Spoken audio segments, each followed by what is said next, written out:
Hello, everyone, and welcome back to our finale session for Emergent Dawn of the Next Generation. This is a very, very exciting session for so many reasons. One, because we weren't going to do a fifth episode, and yet here we are. Two, because it is our fifth and final episode. Unless people want to see more, in which case, if we do reach is the donation on top of me, or am I Yeah, pointing it's to on nothing? top. It's on top. Woo! If we reach the top of that donation bar that is indeed above me, we will return with these characters for a part two. But it is also a very, very exciting stream for me because of what's behind me. Once and once only, all of the Emergent books that currently are in existence are. These are not all of them. The rest are in boxes, being signed by our game creators. And I've got one of my copies here that I get to run out of for the very, very first time. This is the very first time anyone is using the official final hard copy to run the game. So I have this very big, very cool book that I will be using to run the game, and they will be my amazing background behind me. I also have our expansion, The Lost Episodes, with its very pretty cover that I won't be using at all, but I just wanted to show it off. It looks very, very cool. Yes. We're going to go around and have everybody introduce themselves and talk a little bit about Neon's going to talk at the end a little bit about what we're doing here. So you guys know the drill. We're here. We've been doing this. Go in order. Same as always. One last time. Yeah. Hello. I'm Matt. He, him pronouns. I'm playing Lee. He, they pronouns. The master of necrometry, speaking to the dead and enduring trauma. I'm just so pumped and scared, but I'm excited to see what happens. And I'll pass it over to Monroe. Hey y'all, I'm Monroe. I use he, they pronouns. I will be playing Ruby Rivera, who uses any and all pronouns, our florist, so I basically control plants and it's awesome. And yeah, I'm so excited to finish. I'm excited to finish this game, and it's been great to play. So, Cait. Hey, I'm Cait. I use she, they pronouns, and I am playing our Apex cheerleader, Veronica, who uses she, her pronouns. And I am so ready to be bait tonight. And it's me. You know who I am. At least I'd hope so at this point. Unfortunately. It's Neon Graffiti. You can find me at It's Neon Graffiti everywhere, or at Logomancy Media. I play she, her, Carmilla Wolf. I got too many words in my mouth. Give me a second. Let me just get those out of there. I play Carmilla Wolf, she, her, flesh shaper extraordinaire, and extremely wounded teenager. Physically. That's right. You're still at like 2 health. Otherwise. Yeah. You might want to do something about that. I opened up my character sheet and I was like, oh shit. Right. That A stiff breeze could take me over. But all that aside, today's episode, as with every episode that airs on Saturday, is raising money, and we've raised about $600 so far for the Trans Lifeline. So if you can, go check out our Tiltify. The Trans Lifeline is a phenomenal grassroots organization down in the United States that is helping out the trans community, dealing with all their needs that are not being met by their government, that's slowly taking away healthcare from everybody. Trans people first, though, of course, because why not? So yeah, if you have the opportunity to go donate, they provide the trans community with things like medical grants and legal support and a whole bunch of other fun, cool things. Legitimately, the more I've learned about this organization and how they operate, the more I've fallen in love with it. So if you can, go check out the Tiltify, supercharge the monster, or maybe please don't, because it almost killed me last time. Or support us, the players, and make us stronger. Or you can have me ingest extremely spicy liquids, and I will suffer the consequences now and later. Okay, with all that out of the way, they have pills for that. Oh, thanks, Vix. I'll look into that. Thank you. with all that out of the way, Quinn, back to you. Thank you so much, Neon, for all of that information. As always, I did not introduce myself at the start of the stream. I'm Quinn. I use any, all pronouns. I am your game master today. I was on the team for this, which is very exciting, and it's here. And I'm gonna just keep holding up the book because it's here, and I can hold it. I'm working on this game for 2.5 years. And speaking of really, really cool things, please do donate to our game today. But also, if you there's a lot of things, really cool things going on right now. And if you haven't already heard, the Trans Lifeline bundle for Ohio is currently live through this month. And this game is in there. So you could donate today to get the PDF of this game, or you could go and get it for $5 in the Trans Rights bundle. Along with a ton of, there's like 500 something games in there. So you should do both. You should donate here, and you should go get all of those really cool games for $5. They've raised a ton of money so far. They do every year. It's a really cool thing. We finished the PDF of this book 2 days before the deadline to submit to that bundle went live. So we're really excited that we got it into the bundle. If you've already have the bundle, you should go and download this and look at it. And you can see all of the really cool graphic design and art that is in here that I'm just going to show you from afar. And you can check it out, and you can play it yourselves, and you can watch our streams. We've got a lot more Emergent streams coming after this, which I'm very excited about, so you can get a sense of the game and how to play. And I think that's everything that I have to announce. You should buy this game in all of its forms, and you should give money to trans people. And with that, we are going to dive right back in to our action where we left off, which was, it's Thursday. It is Thursday after school. Our players had a very interesting start to their morning in that someone almost died. Not your average typical Thursday. Carm just barely managed to survive our monster encounter, thankfully being rescued by her friends, and then having to lie their way out of why they had missed school and why Carm looked like she had just fought a bear. Which I believe the answer was rabid cat was what was decided upon. Or a raccoon or something really big, really scary. So you guys successfully managed to lie your way out of getting into too much trouble. You then went about the rest of your daily. You guys still have life, unfortunately.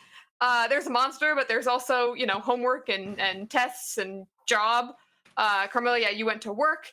You guys all kind of went about your daily responsibilities, and we had left very specifically with Lee mid-ghost conversation. I believe we left with you texting your friends, asking if there was anything they wanted to ask this ghost. As you realized, it set in finally with full certainty that Addie's mom is dead, as she is standing before you here as a ghost. So we're going to pick up exactly there. You all get a text from Lee that they are talking to a ghost and want to know if there's anything you all want him to ask.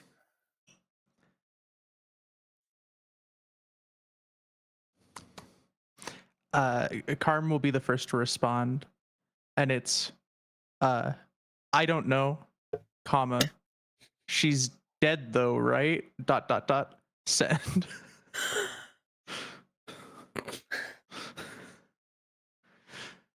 Follow-up message. Feels kind of rude to ask her how she died. ... A little insensitive, maybe? Send.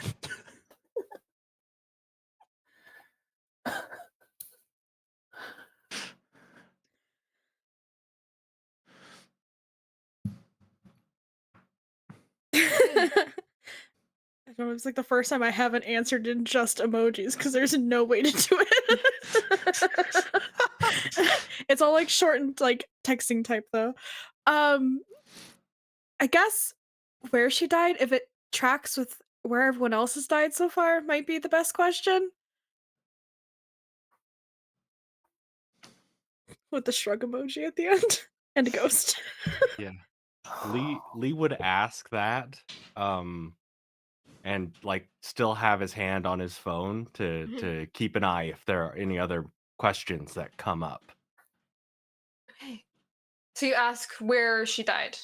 Yeah. Okay. I was walking home. I had gone out early in the morning on my morning jog. I stopped by the coffee shop.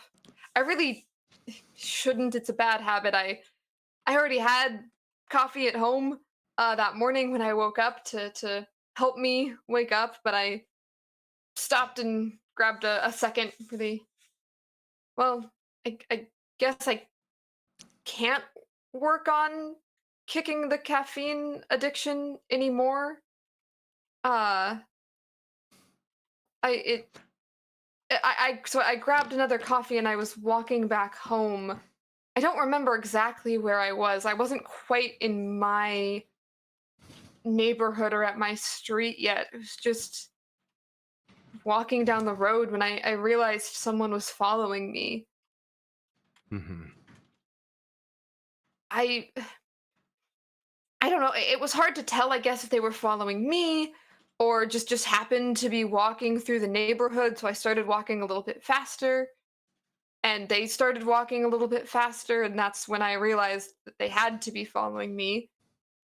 And I tried to run back home, but I felt like something. It didn't feel like a hand. It didn't feel like a person grabbed me. It just felt like something kind of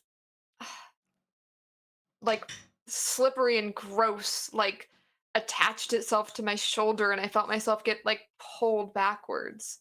Do you know what that was? Do you know what happened to me? I don't know exactly what it is, but I do know that we're going to stop it. Okay. Yeah. Uh, is there anything else you need to know? I mean, Addie's safe, right? It didn't follow me home or find my home or anything like that. She's safe. I just got off the phone with her, Oh, okay. so don't worry. I'll make Okay. sure she's safe. And like Lee's gonna try to type out what Addie's mom had described, sending it to the group chat, Mhm. and he'll wait a couple minutes to see if there's any other questions y'all want. And if not, he has one more request for her. Okay. Then to the rest of the table, anything else you guys want to ask while you have this ghost here?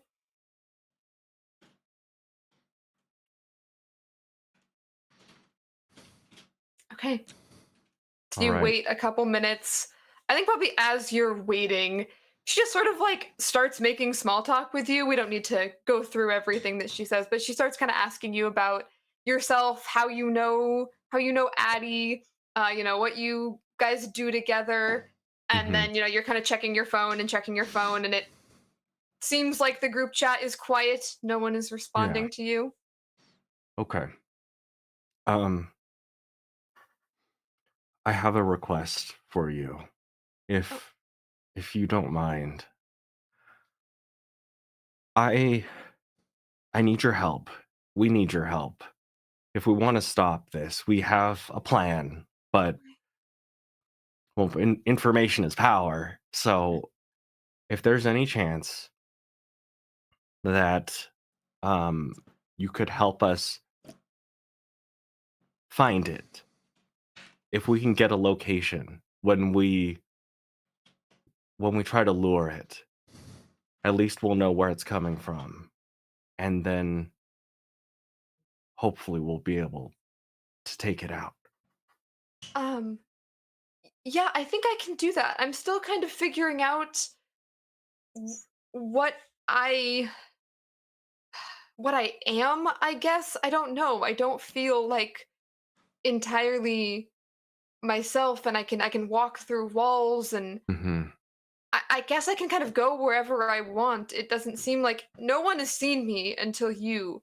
Yeah. So I don't think anyone can see me. I guess I can just sort of move around as I Hmm. want. So if you're asking me if I can go and try and look for this. What am I looking for specifically? I'm looking for the person who attacked me, the person who was following No. me.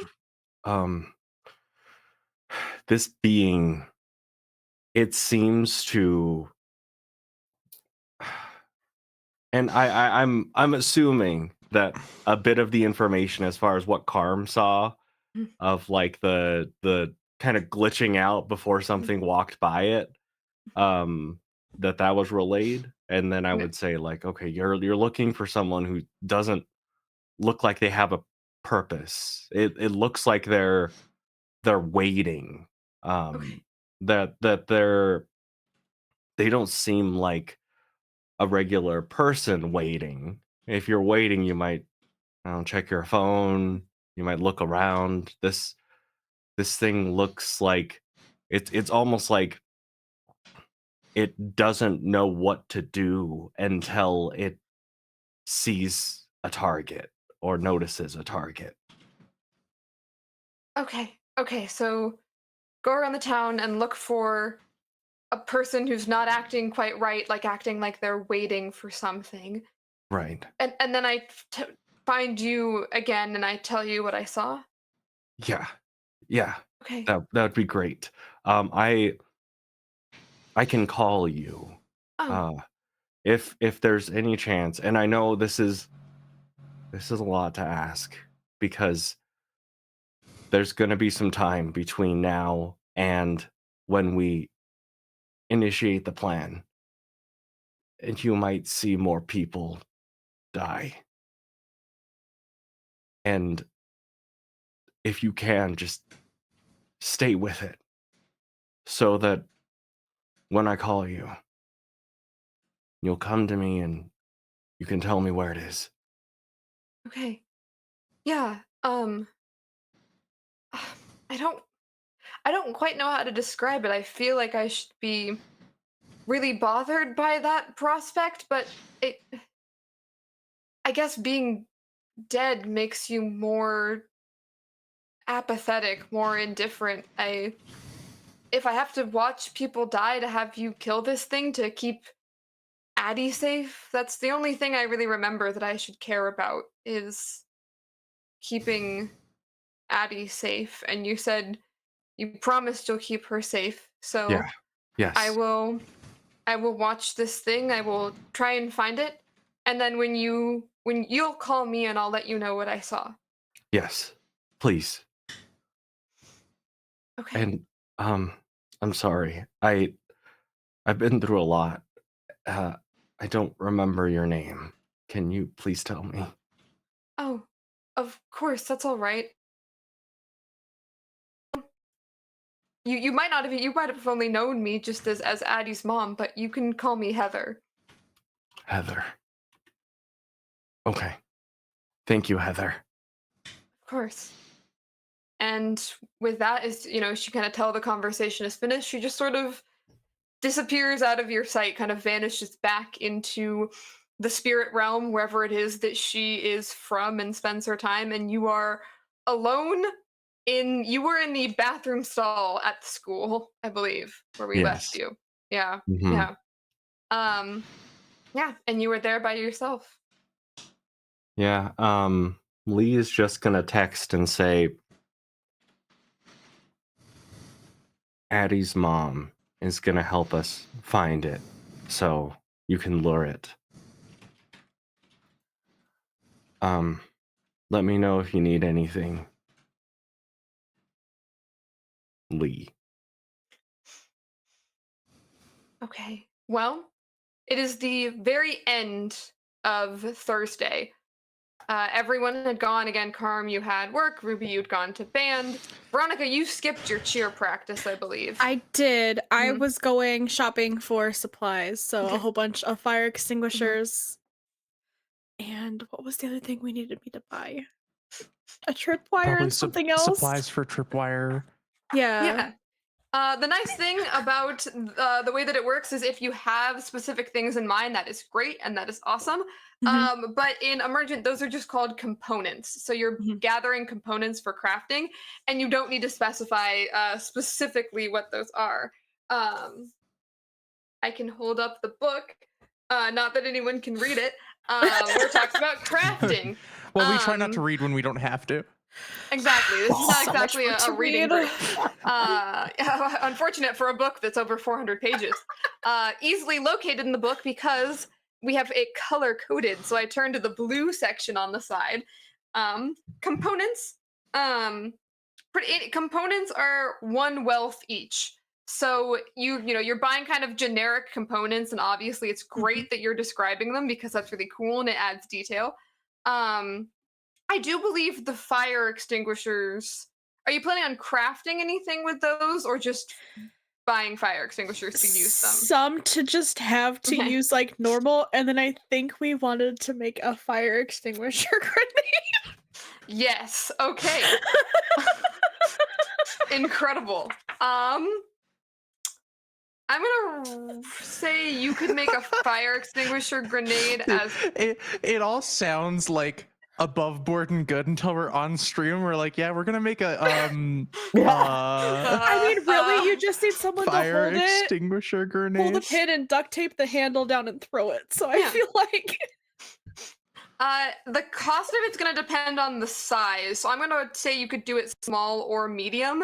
They have like those like mini fire extinguishers, and then they got like the big fire the kitchen extinguishers. ones, yeah. Yeah, like Yeah. are you getting a little kitchen? It's just going to change the cost of what you're buying. So obviously a bigger one's going to be more expensive, and Mhm. smaller ones are going to be less expensive. we could do the bigger one. It's fine. You got the funds You for got it. money.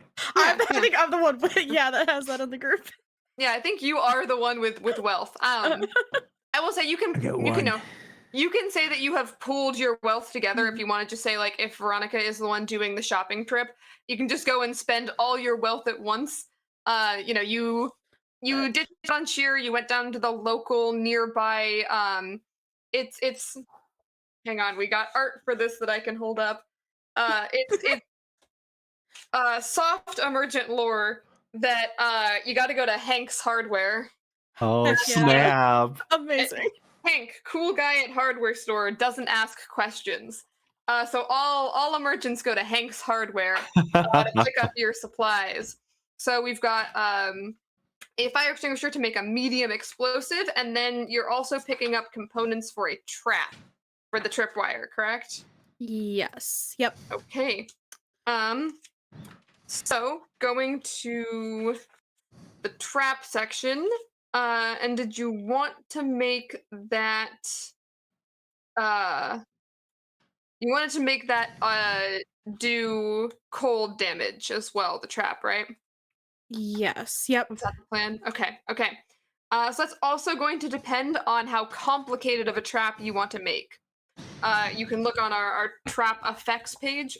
Like, move my computer because this book is so heavy. How complicated are we thinking? Because that is going to change the cost. The cheapest you can do for that would be cost 3. Mhm. And the most expensive would be cost 6 if you want to spend a whole bunch of money going all out on this trap. Ruby will have probably given you some of her money as well. I have since 5. because I have. Carm will send you her $1. Oh, Ruby will like give you like 2. Carm we'll push Carm's Okay. hand away and give you 2.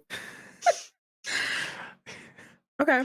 I can. It's fine. I work. I can make more money. It's not a issue. You're also really hurt. Like you should probably use that for like. What, a lollipop? Like I don't know. It's fine. Yeah, I'll just whatever you guys want to pitch in. That's totally fine. I mean, do we want to go for the bigger one?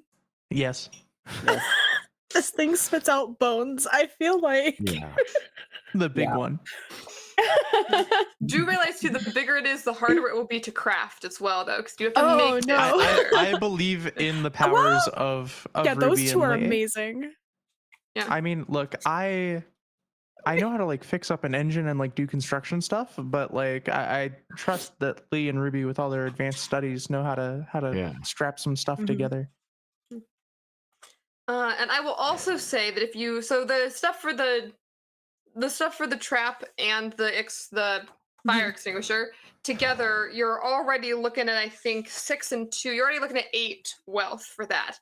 You can also search if you want to try. Like, fire extinguishers might be things that you guys have in your own house. You So if should you have don't a few. want, Yes. you should have fire extinguishers in your house. So if you Karm don't does not. want, no, of course Karm does not. But if you want to go ahead and like say that you all search your house, that is a activity that you can take. Is looking around and trying to find some components for crafting. So don't feel like that to say don't feel like you have to buy everything. You can also steal stuff if you want to do that. We encourage theft in this game. Now that that I can do. now Karm's interested. Yeah. Mm-hmm. I'd probably have like 2, one in the garage and one in the kitchen. Same. Ruby would also have 2. So slightly Nice, if less you- I have to buy, maybe. Yeah, if you want to save some money and do some searching, you can absolutely do that. Okay. But But the trap stuff we're gonna buy. yes. Okay, so you buy all the stuff for the largest trap you can possibly think of making. You'll have to get that put together later. I do feel like Veronica's kind of looking at this just like, what are they gonna do with all this stuff? But you go ahead and you get that. And then are you heading home? Where are you heading after this? I mean, I just messaged the group chat and it's just slumber party ? As like the excuse why we would all maybe be together in one spot for the evening. Yeah. Where? Question mark. It's just the emoji of my house. The emoji of your specific house. You have a custom emoji. That's crazy. I didn't know they did that. It looks just like your house.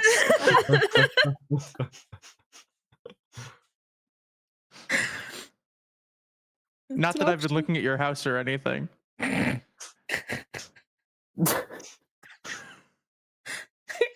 Question mark? I don't know. It's just a really unique house. Lots of windows. Mm. Too many windows. Probably. We could craft this evening and have it all in one spot. If we wanted to. Yeah. Yeah. Yeah. Game on. Okay, sounds like you guys have a plan. You're going to Veronica's house. Mm-hmm. Yeah. Okay. Everyone arrives. You've got your bags of stuff from Hank's. Lee, I imagine, pulls up looking a little shaken on an emotional level. Yeah. Yeah. Absolutely. And Karm looks shaken on a physical level because you still only have 2 health. Mhm. It's fine. I've got a limp. I just like go give Lee like the biggest hug because I feel really, really bad. Thank you. You will note that when you do that, his skin feels very cold. Oh, I have the best fuzzy blanket. 1 second, I'll like dart off to go find a blanket for you. Oh, thanks. Bring it You back. you good? Yeah. I just want to take care of this thing as soon as possible. Yeah. We'll get it.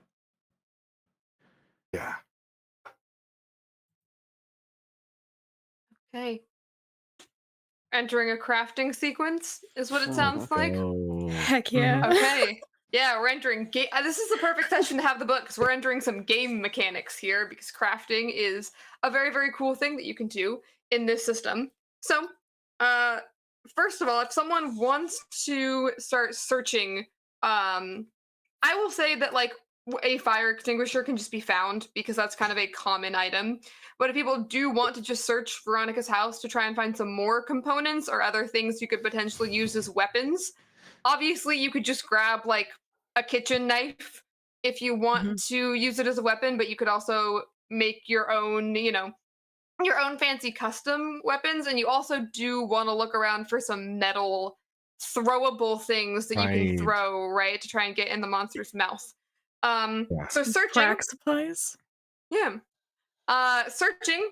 You also can search for some things to wear as potentially protective gear as well, if you want to throw on some armor. Search somewhere for a specific thing you could reasonably find at the location you're at. Describe what you're looking for, and then make I'm gonna say probably perception roll at D8. And on a success, you find it. It's pretty easy. So for those of you who are gonna look around and kind of look for some supplies and components, you can do that. And then everyone else, craft, make a homemade weapon, trap, explosive piece of armor, or something else entirely. When you take the craft activity, roll a creativity based on the complexity. So, the complexity of what you're making, because you guys went for very, very difficult, the complexity is 6, which is the highest complexity tier. Goodness. Yeah, you guys went for the hardest complexity tier possible. Hey. I believe So enough. it is going to be a D12 roll. D12. I will say, since you're making a very big trap, you might want to make it at the location where you're going to be planning on it. Like, building it in Veronica's room might not be the most effective, because you're going to have to pick it up and move it. I mean, yeah, that's fair. Yeah. I would also hate to like accidentally trigger it, like get up for a midnight bathroom and trip over the tripwire. trip over the tripwire and Yeah. Okay. We can make the grenade then. Yeah. you can make the grenade then. I'm searching the house for things. Okay. So basically, the grenade is going to be a lot less difficult. You are making a medium. This is so much fun to get to turn through pages in the book. You're making a medium explosive, which is the complexity 2, which is a D10 roll. Okay. And then Lee is helping me. So does that lower it to a D8? Or is it still a D10? Yes, it does. Yeah, because wait, Lee, you have half, right? Giving assistance, you have to have half of the skill. Mhm. Perfect. Then yeah, go for it. That is a 2 for 4 degrees of success. Let's go. Amazing. Nice. You have a medium explosive, which is going to do 4d6 against all targets in engaged range and 2d6 against all targets in close range. And I'm assuming you're doing the elemental on that to do cold damage, correct? Cool. Yes. Yeah, you don't need any additional components for that. So you are good. It will deal cold damage. You have a cold bomb. Cold bomb. And then you are searching. So go ahead and, if you're searching, roll me a D8 perception. What are you looking for? Anything specific? I would think I'll probably go through the garage. If you said we could find one fire extinguisher, I might try and find a second one. Okay. And then if I have any more, because I tracks my other sport, either discuses or a shot put that I could put in the freezer to make the metal really cold. Okay. Or just anything else metal that would be a good stabby or throwy anything, yeah. Okay, some throwy metal. Go ahead and roll me a D8 perception. Is there anything Karm is doing while this is going on? Probably, honestly, spacing out. She's got 2 hit Yeah, points, 2 is HP. not good at crafting, and doesn't want to invade the privacy of Veronica's home by searching through all her cupboards. So she's probably sitting there watching them craft, just huh. Just cocoon you in a snuggie. It's you stay here. It's not how you'll get better torque on the screwdriver if you use it the other way. She's probably trying to help because she has expertise in handy woman type fixing things, but they've got it handled. Yeah. Okay. So what did you get on the perception looking 1 around? degree of success. 1 degree. Cool. Yeah, you find some throwy metal and 1 more small fire extinguisher. Perfect. You're not finding anything like really big, like weapon size necessarily for the metal, but yeah, you can find nails and like scrap metal. And you do remember that hitting it with metal didn't seem to do anything. It needed to eat the Get metal. inside. Get inside the mouth. So small things that you could throw is probably best anyways. I'd like to grab, like the molds you can make like little round ice cubes for like whiskey glasses, and I want to fill it with the bits of metal and some water and put it in the freezer to freeze into little Little metal so ice horrible. cubes. Yeah, that can maybe get shoved into a mouth. Okay, perfect. Nice. Yeah. Actually, at this point, Carm will get up, realizing that like Veronica's tossing a bunch of stuff in like the freezer and such, and just go, "Do you have like a cooler in the garage or something?" Oh, for sure. Because like, if we're wanting to keep everything cold for the monster, we should like it'll warm up if we don't put it in a cooler or something. And that's her one useful contribution. All night. That's the only useful thing. She's probably got like a piece of toast at this point, like something. You need it. Yeah, yeah. Unfortunately, the only thing that's going to get you some health back is sleep, which we will be doing shortly. Getting some rest here. So yeah, actually, I mean, you really only had a couple of hours before it's bedtime anyways. So Ruby and Lee are very focused on creating the cold bomb with the fire extinguisher. Meanwhile, you grab another fire extinguisher, I'm guessing just to kind of use like a spray weapon. And you have, I'll say like, you saw like 4 like big, like larger balls of ice filled with little pieces of metal. And Carm, you get some mental rest. You space out. And then it would, as soon as you're finished with all of this, it would be time to go to sleep. So, if everyone is going to bed, I'm assuming. But before we hit that, actually, since I've Yes. just been like bumming around with my friends and relaxing, can I mark off some stress and count that as recreation? Sure, I will say that you can count that as it's technically an individual recreation because you're the only one getting any recreation out of it. But yeah, you can take a personal recreation. Thank you. Amazing. I will do that. All right, so yeah, taking a recreation is just you clear 1 stress. And speaking of stress, as you get ready to move on to go to bed, you're gonna take some more of that, a lot, all of you, because you all faced a monster today. So it's probably a good thing that you cleared some of that. There's no like specific stress ruling for saw your crush's dead mom as a ghost. I think it's That sounds like it's stressful though. But it does sound like it's stressful. Yeah. There is actually realize the monster killed someone you know. And I think Yeah, I'm gonna go that off checks of out. that as the stress for that, which is 5. Great. So Lee specifically is gonna take 5 stress from that. And then Carm, you dropped way below half health. So you didn't go down, so that's good. But I'm still gonna give you 2 stress specifically for that. Yeah, that's fine. Yeah. Honestly, I feel like I could give you more, but we're going I mean, with what's go written. for it. Give me more stress. Do it. Well, you are going to take more because you all were involved in combat. So everyone from being involved in combat is just going to go ahead and I mean, yeah, you were involved in combat. You had to lie to your principal. You got called into the principal's office. You all missed school, which missing school in and of itself gives you stress. So we're going to go with everyone takes, in addition to what I already gave you, an additional 3 stress. Oh or my just gosh. 3. Yeah, Lee, you're going up. Hey, buddy. Objection.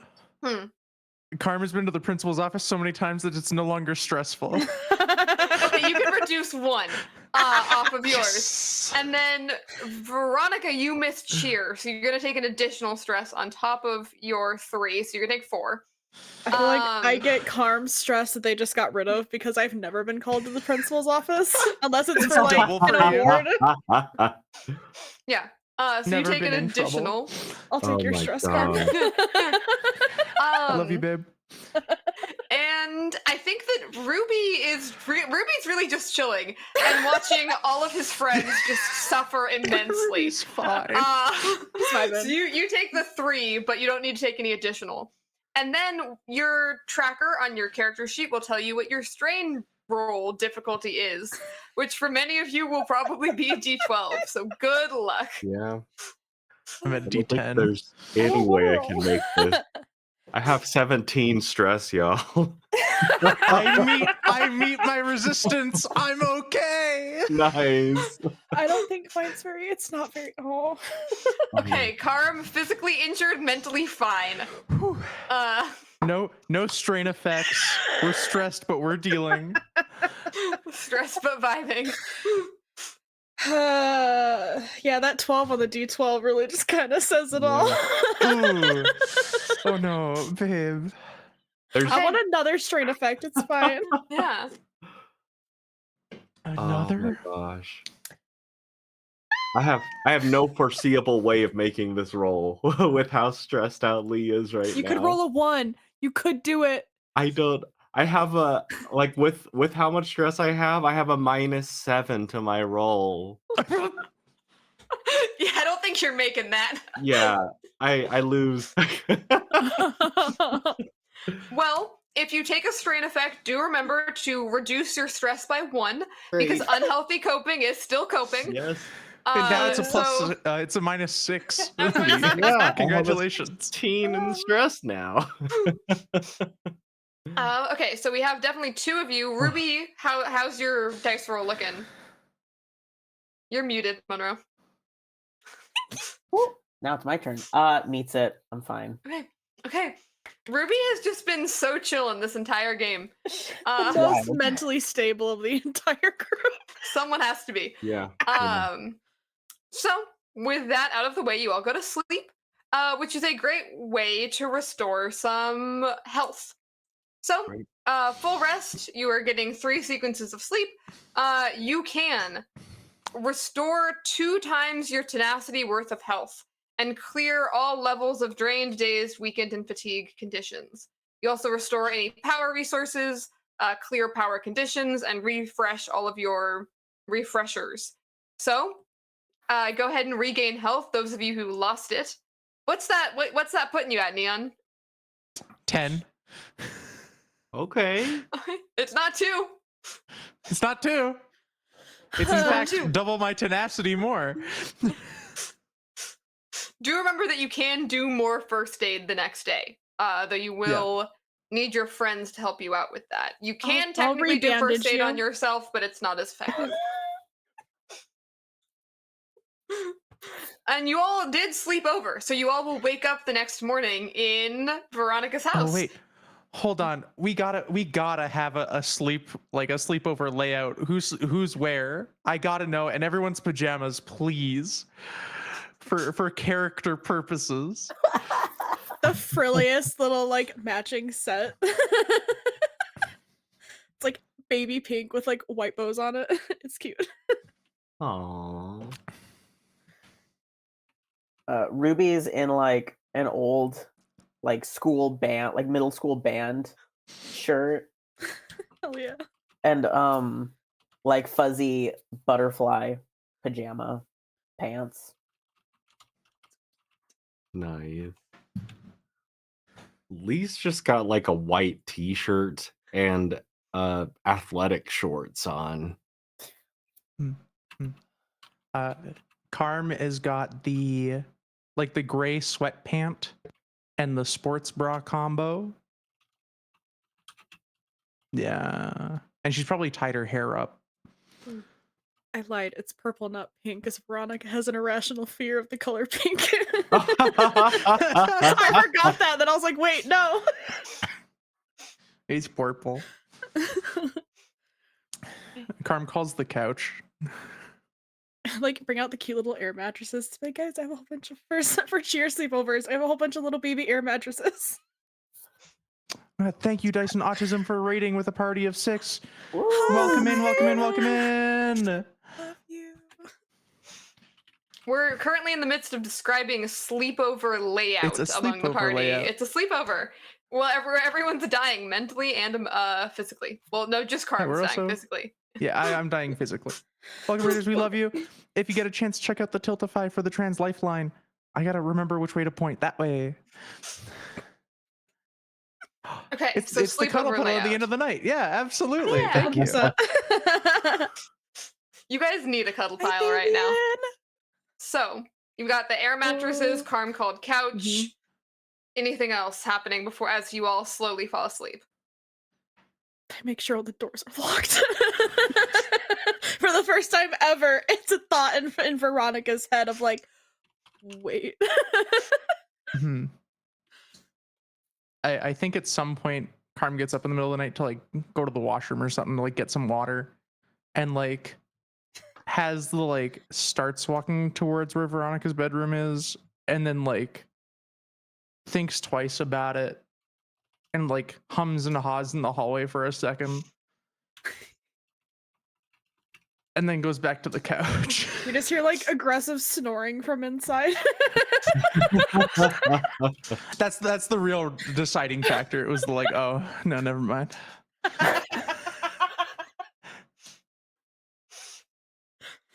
Okay. Well, thankfully, the night passes calmly. No one abducts you out of the bedroom.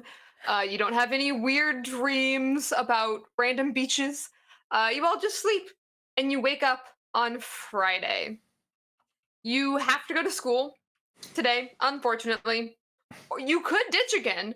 Veronica did ditch school for the first time ever in her whole life, and thankfully got out of it, even though it was very stressful.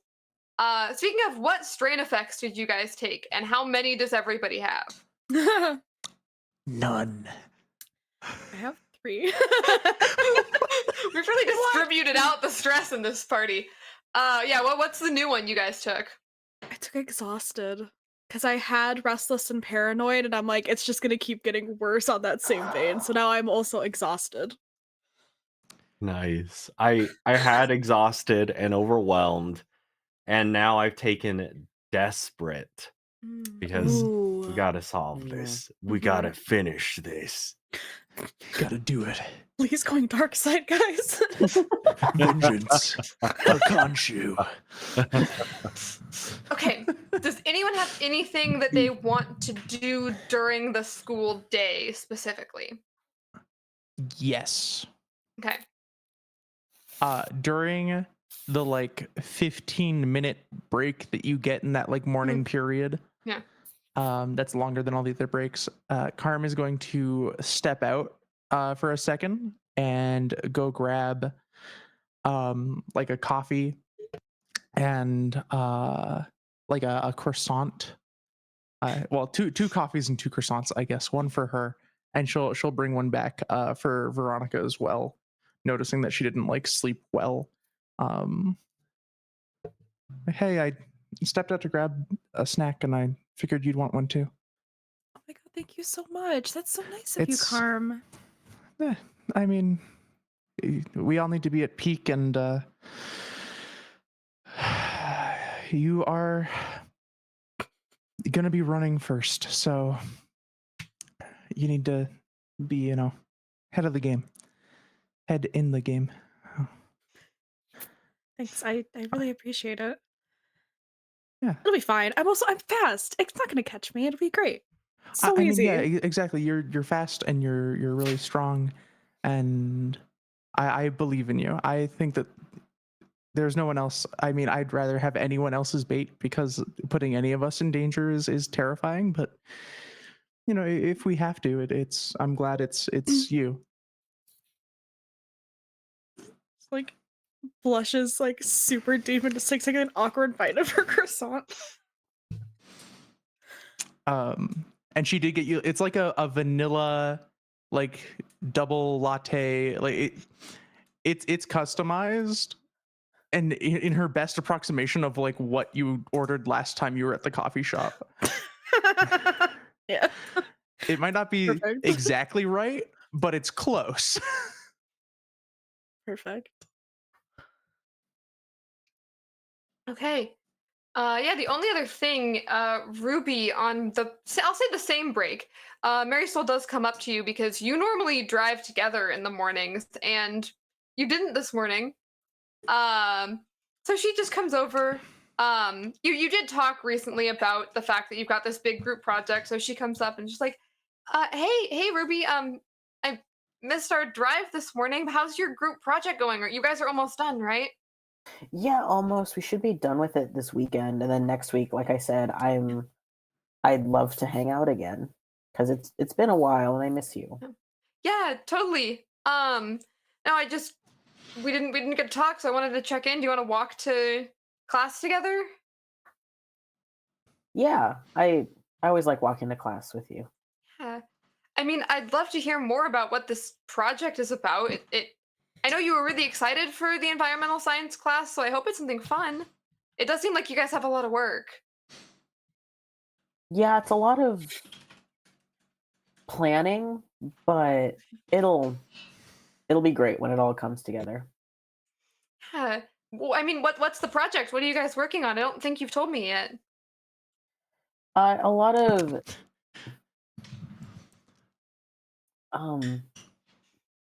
just environmental stuff in like on the trails and stuff like that. Yeah. Okay. Well, I know you're really into that kind of stuff. Way more than I am, but I'd love to hear about it sometime. Yeah, after this weekend, I will tell you about it. Cool. Yeah. I'd love to hear about it. So you guys walk to class together, and that is a nice opportunity for me to loop everyone into what's going to happen next. This is a little bit of a sped up version of this, but I'm just going to have everyone go ahead and give me a check for suspicion. Suspicion is what happens when you are acting slightly differently than how you normally act. Ruby, you are lying basically to someone who knows you really, really well. So we're kind of gonna roll to see if she can pick up on the fact that you're lying because she knows you really, really well. Everyone else, Carm, you are at less than half health, which automatically triggers a suspicion roll, and the Oh, other yeah, two of you're you right. have more I'd than need to be 2 4 strain points effects, higher. which automatically triggers a suspicion roll. So Right. normally I would like role play out, a teacher or a friend kind of being like, hey, what's up with you? But since everyone needs to roll them, I'm just going to have you all roll. You can choose any presence. So persuasion, deception, assertion, like any way to kind of get your way out of this. I'm deceiving. Yeah. You're still sticking to the lie of the cat, raccoon, something creature attacked you. I made but- my roll. Okay. I met my number. Okay. So if you meet it, nothing happens. You don't increase your suspicion. But if you fail, you do. So, how's everyone looking? Fail by 1. Okay. Okay. I'm Go. really crit it. tired. It's unheard of. You got a crit? Yeah. Okay. Nice. Despite just being awful, Lee's locked in. You have a teacher question you, and you just what did you roll? Did you lie? Did you? I did persuasion. Okay. You are so persuasive. Everyone completely believes that you're fine. Mhm. You just gaslight all your teachers into thinking that nothing's wrong with you. What did you? Oh, go for it.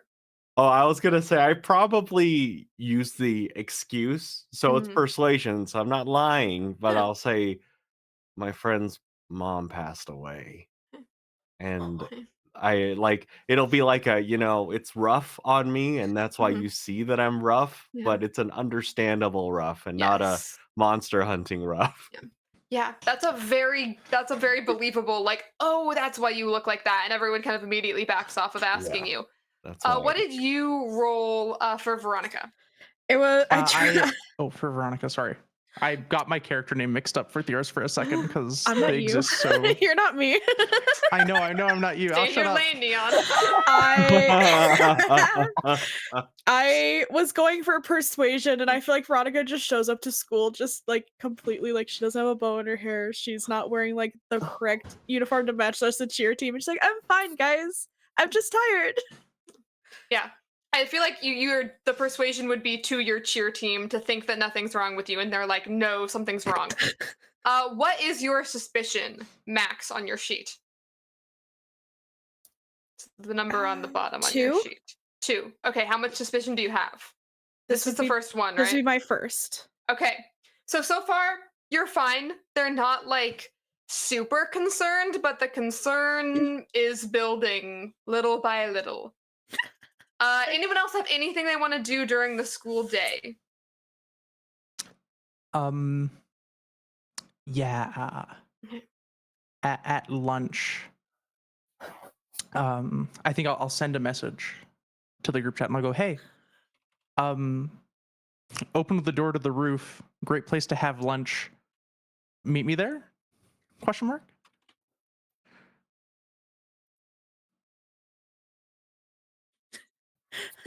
Just what if we get caught? Question mark. It's fine. Left the principal some dark chocolate first.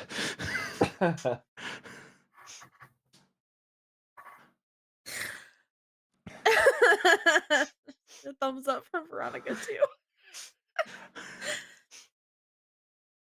Yeah, please in. Be right there. Okay. It's fine. I'm like, this is gonna be even more suspicious now. We're not in the lunchroom. That's fine. For you.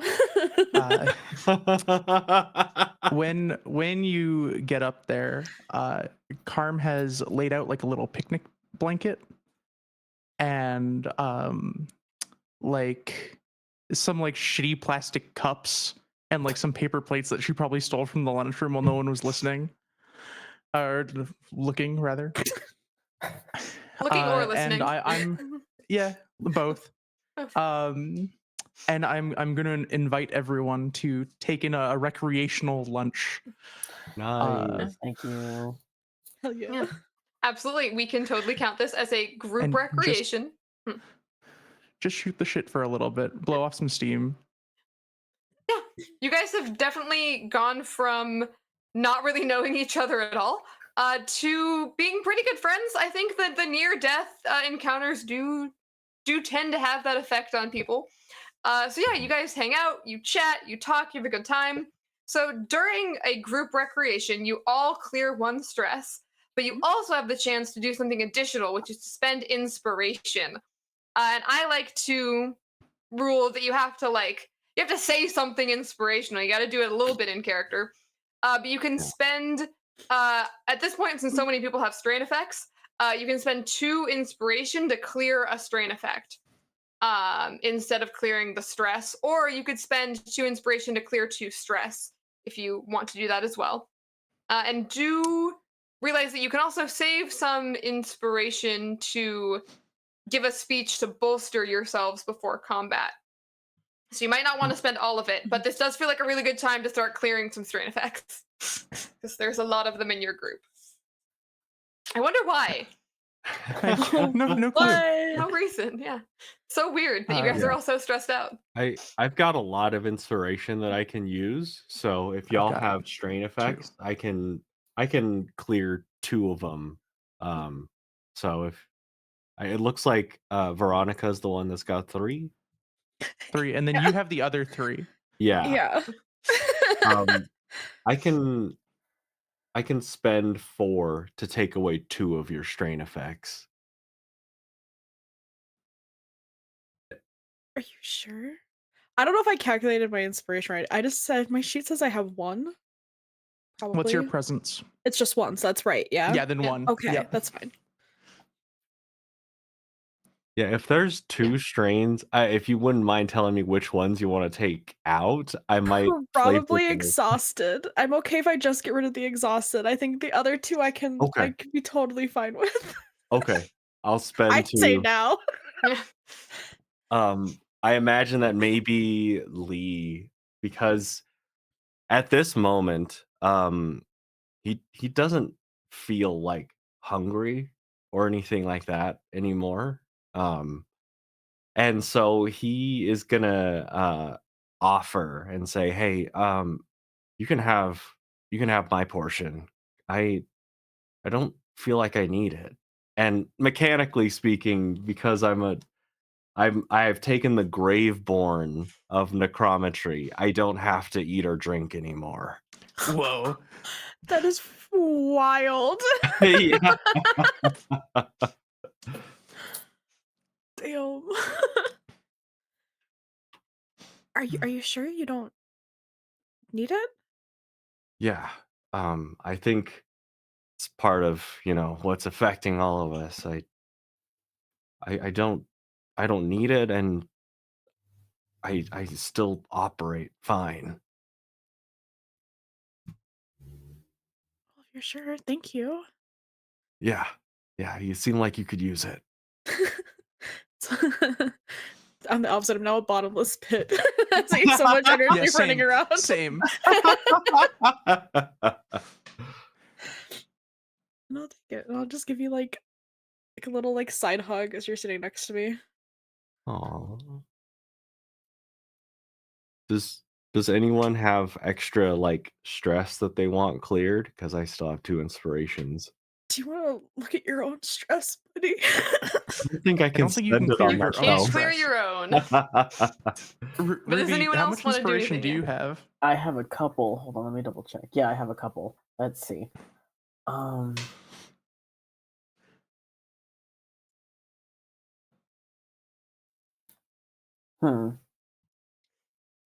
God. I think Ruby will kind of be on the other side of Lee and just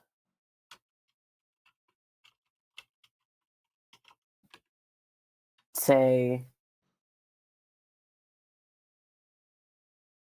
I'm really sorry, but I'm also really grateful for you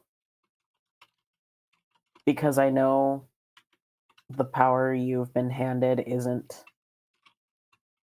the greatest, not in the sense that it's not a you have to, you and Karm both have to deal with a lot right now, and I'm really sorry. But I know we couldn't do this without the two of you. And so I'm really grateful that we've officially gotten to know each other and that we're friends now. And And just gently puts his head on your shoulder too, just like thump. and Lee, you'll see like just a little moistening of the eyes as he hasn't had anyone say or express gratitude to him for anything in a long time. And so he's as Ruby puts their head on Lee's shoulder, Lee is gonna feel emboldened and nod and say, "Thank you. I appreciate that."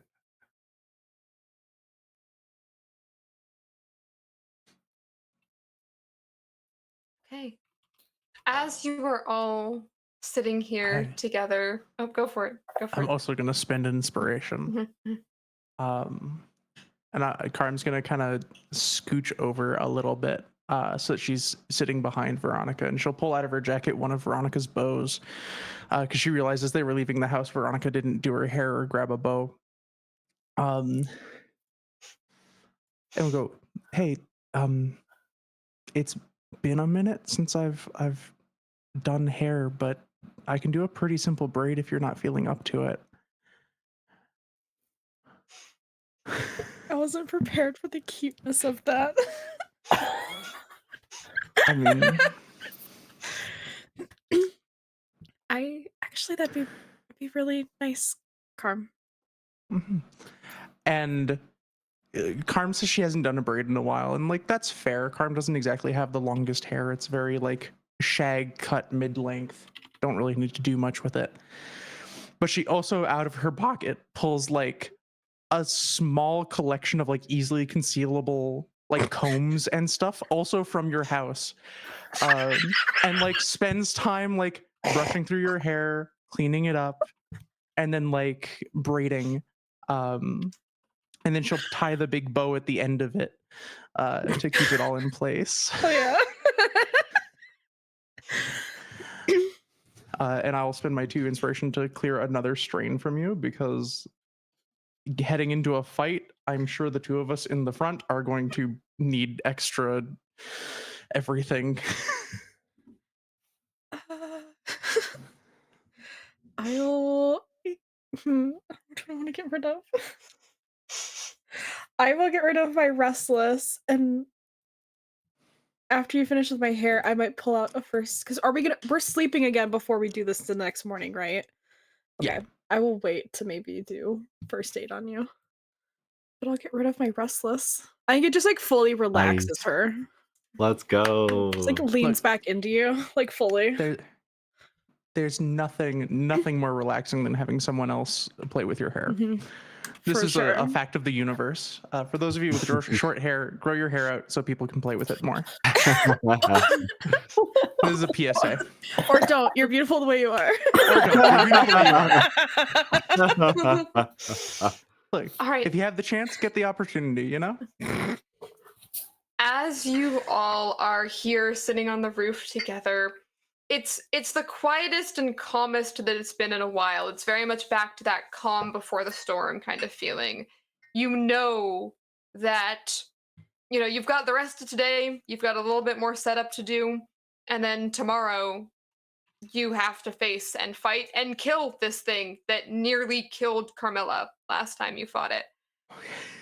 Okay. And here, as you're all together, you've gotten bits and pieces and little hints at something from your past throughout the last week.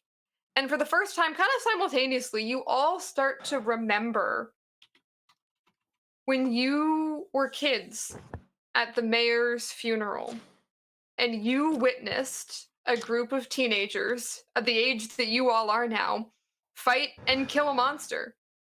And you remember some of the weapons they were holding, and it comes to you like in fragments at first, but slowly but surely it does come together in such a way that you remember that you have seen this happen before, and you watched them kill it. You watched them celebrate as they successfully killed something.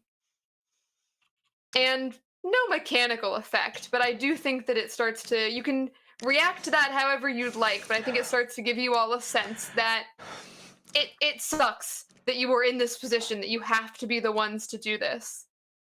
But you can do this. It has been done before by teens just like you, and it can be done again. And the lunch bell rings for you all to go back to class. Why was the taste memory the strongest one? Yeah, I was about to say, Carm, you have a habit of eating weird stuff. That's why I hate meat. Now that, out of all the things to come out of that, I can't believe it was a fear of pink for you. It's not so irrational. Yeah. I think, yeah, fair enough. Maybe don't Wow. lick this monster.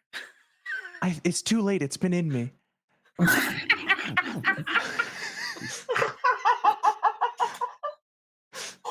I technically did eat a portion of it last time. Mm. Maybe if monsters didn't want to be eaten, they shouldn't go where my mouth is. Have they ever thought of that? I don't think so. Anyway, we have the rest of the day to finish. And I will grab one of the extra food scraps. I'll look over the side of the roof, and I will toss it at Matt's car. Not Matt, Mike. Not Matt! Mike here. Mitch. Matt. Perfect. Since you refused to actually use his name. Yes, absolutely. Go ahead and make me a coordination roll. D6. I'm going to let you get off really easy. Absolutely. D6. Mark Because I want it to happen.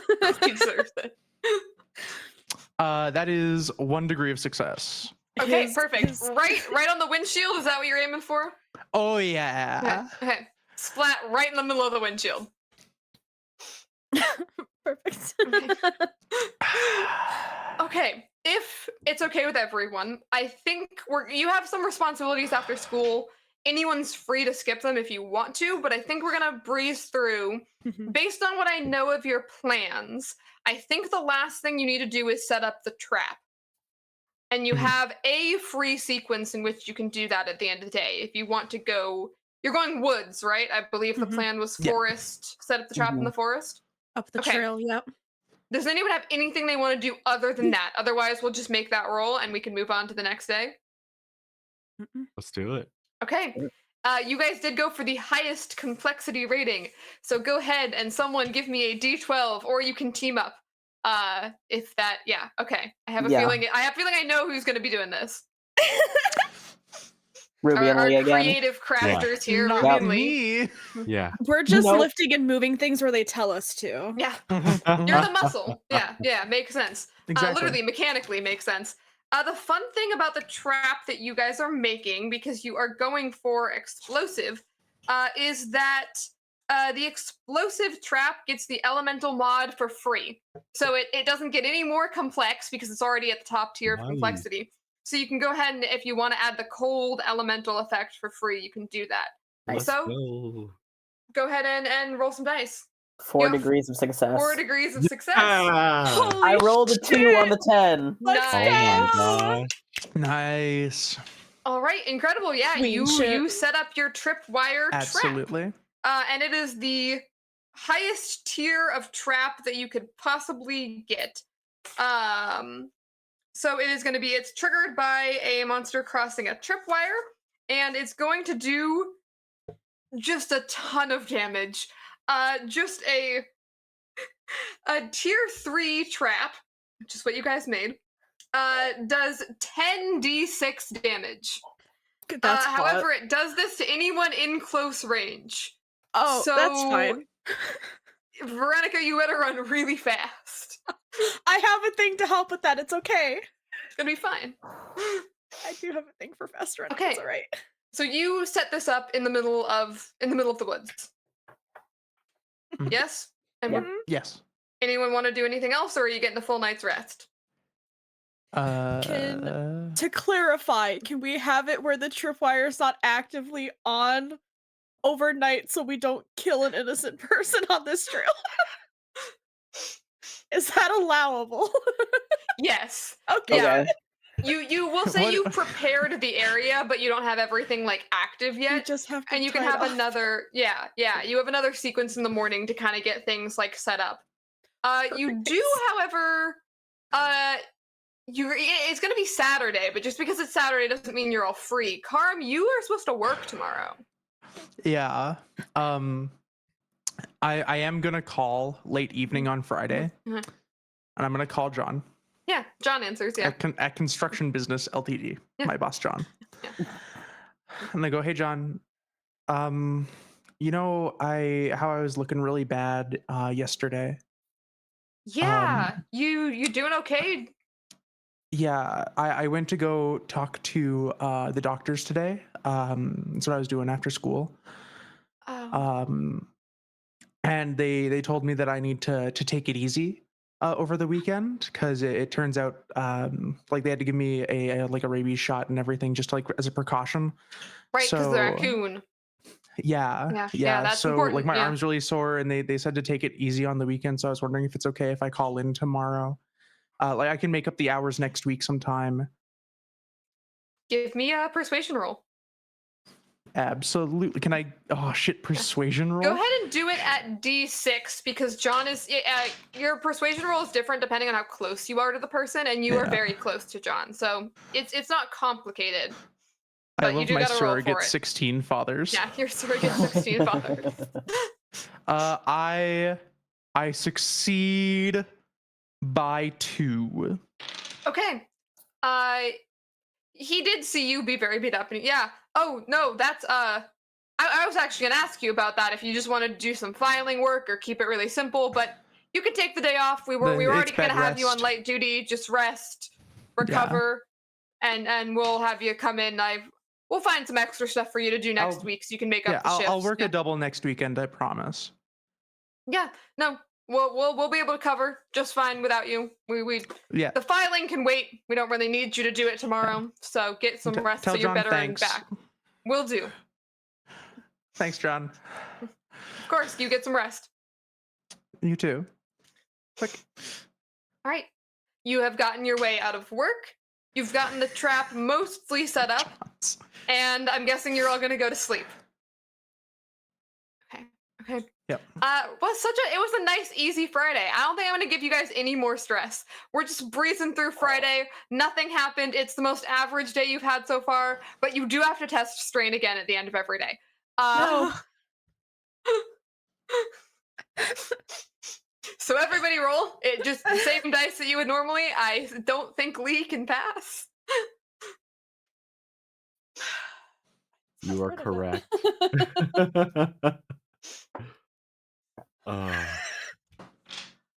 Don't just gain back the strain responses that you just cleared. I had to roll a d10. I rolled a 10. Oh, well, that'll do it, yeah.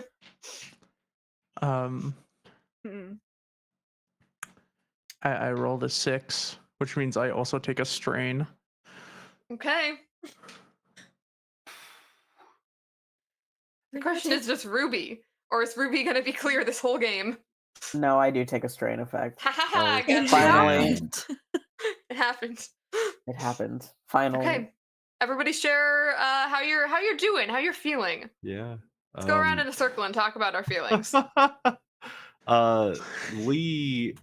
Lee, instead of being overwhelmed now, because I feel like Ruby really helped with all that, like to feel so close to this group and to feel like he's not alone. Like this is a big responsibility, but he doesn't have to deal with it on his own. But instead, he's going to take restless because he wants to take care of this as quickly as possible. And so he's just like thinking about that each time he wakes up in the middle of the night. Okay. All right, who's next? Go ahead and share. I want to know how you're all doing as we get ready for this final combat. Hopefully final. You guys will be fine. You have a big explosive.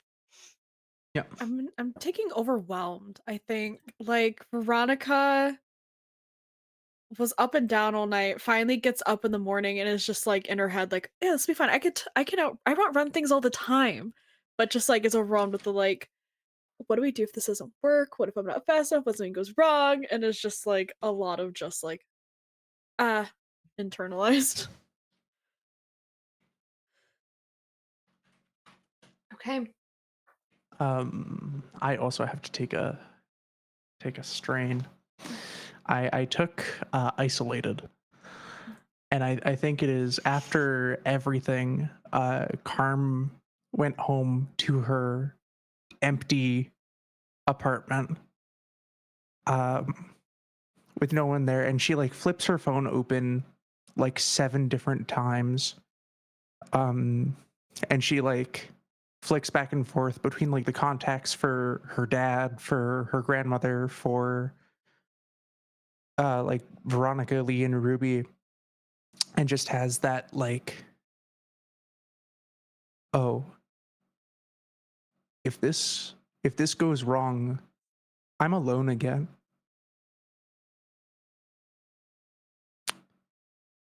Right. Might as well get used to it. And then Ruby? Ruby is jumpy.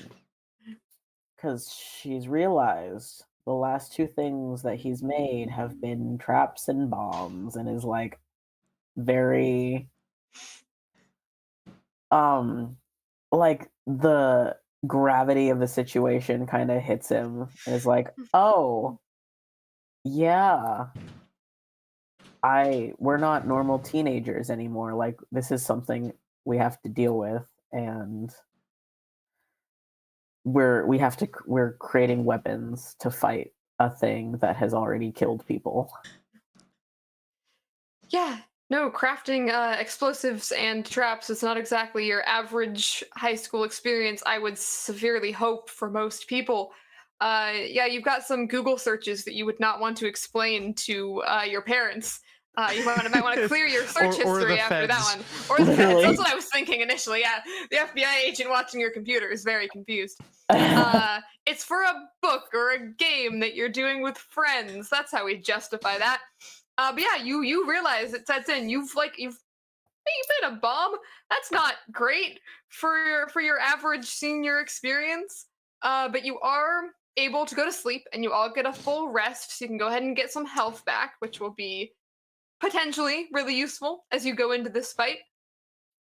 So I think what we're gonna do as we enter into Saturday morning is I'm gonna have you guys go around in reverse order to what I just had you do and describe how you're getting set up, where you are in relative position to the trap, what weapons you're bringing, if you're wearing any armor. I would highly suggest wearing at least you're all allowed to just put on like heavy clothing. It's just trivial armor. It's only going to give you like one additional point of resistance, but it doesn't hurt to have. Also, just as a reminder for everyone to brief you quickly on the monster weaknesses that you all learned, because I know it's been 2 weeks since our last game. You're plenty prepared for cold. You've done lots of elemental things, so you got that handled. You also know very like low frequency bass noises will cause it to shimmy its way out of its skin, which exposes it to light, which it seems to really not like. You also remember that I believe it was the like WD-40, whatever the oily substance oil. was. Yeah, oil that you got on yourself seemed to make it so it slipped right off. It couldn't grab onto you when you were covered in oil. And you also realize that there's been a common trend of it going after people who were exercising, wearing exercise clothes. So that's why you got Veronica at the ready for that. But yeah, why doesn't everyone go around and just say kind of what you're, because I think if I'm understanding correctly, and you can tell me if there's anything else you want to do ahead of time. But I think we're going into combat is what it sounds like. Oh, and the metal obviously in its mouth, which you have Yeah. your 4-level metal.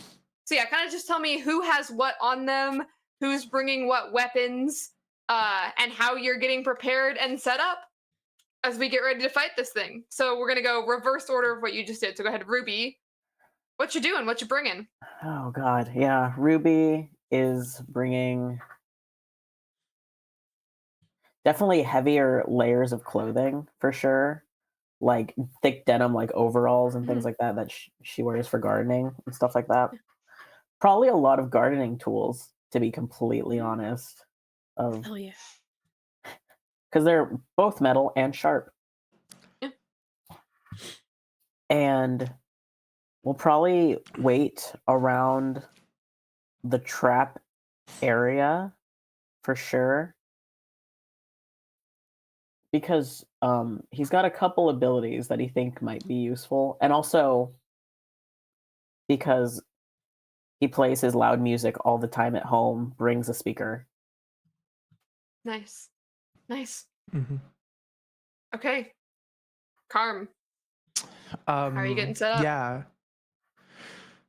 Carm wakes up in the morning, kind of stretches, puts on her like more protective work gear. So she's got her overalls on, but then like she has like her like heavy knit sweater and her steel toe boots on. And she kind of gets her utility belt on and like puts her hammer in it and like a collection of like nails and screws in some of the pockets. Makes sure that her like WD-40 can, a fresh one that she hasn't torn into, is like in the belt, ready to go. Oh, we also slept. Hold on, I need to give myself an Yes, do additional hit give your points. health. Yeah, yeah. That was the whole I point of forgot about sleeping. that. You need health more Yeah, than anyone else I'm here. okay. Yeah. I'm okay. Yeah, you're fine. Yeah. We're getting better. And she will.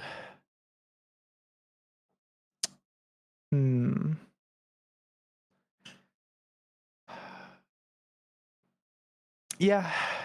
No, she gets ready. She goes, and she grabs her motorcycle helmet, though she doesn't Mhm. need it, at least in her brain. Better safe than sorry. For now. And she'll head over to Veronica's to pick up Veronica to drop her off at the bait spot. Hey, speaking of, I know that Lee, you're going to help to find the bait spot by helping to locate the monster. But why don't you go ahead and first, a little bit of how Lee is preparing, what you've got on you, what weapons you're bringing. Yeah. Lee has he's wearing a big puffy winter coat. Something you would wear when it's snowing really badly. And he's got winter pants on. I'd say like I mean because of his the gravebornness of it all, like he's not feeling the heat of all these layers on him. Mhm. But as far as weaponry goes, I imagine he's got like a little knife on him, but um, I mean he hasn't really used it very much. It was probably a gift from his father, where it's like, oh yeah, you could probably use this, and he's like, yeah, sure, and he barely knows how to open it. Um, but he will have his phone out. Mhm. I don't know if we could have like a conference call or something, but Yeah. what he's planning on is being able to relay to everyone what Heather tells him as far as location goes. Um, but yeah, he'll be at the ready to provide communications. Okay. Yeah, absolutely. You summon Heather using your ability that allows you to do so. She shows up and she tells you what she's seen. She was able to find, just like you described, a person.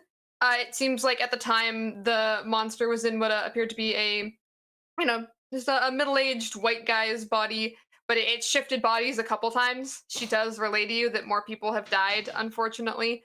But she's able to tell you the last time that she saw it, it was in just sort of a residential neighborhood, thankfully not too far away from the forest. And she's able to give you the description of a seemingly like late 20s, early 30s. Um, yeah, that would be, I was about to say young, but that is described as young, in late 20s, early 30s. Black girl with dark braided hair who was wearing like black yoga pants and a dark purple yoga shirt. Uh, Really distinctly had like multiple ear piercings and a nose piercing. So hopefully you guys have enough descriptors to be able to find the body currently being inhabited by the monster. Yeah, I would relay the description as well as the location via our conference call. Mhm. Okay, and that information goes to Veronica. Why don't you go ahead and tell us what you're doing, what you're ready. I think initially, because we were going back up the trail, we were giving Lee was gonna have my Jeep for the day. Yes. So I think I probably started off at the coffee shop and was just waiting for Lee to tell me where to go. So I'm like 3 coffees in at this point and just have like the jitters, and I think she's just in like a matching like windsuit that has like the school colors on it. Um and just like her running shoes from track, and is just like, all right, I'm gonna head that way, and then just starts off running.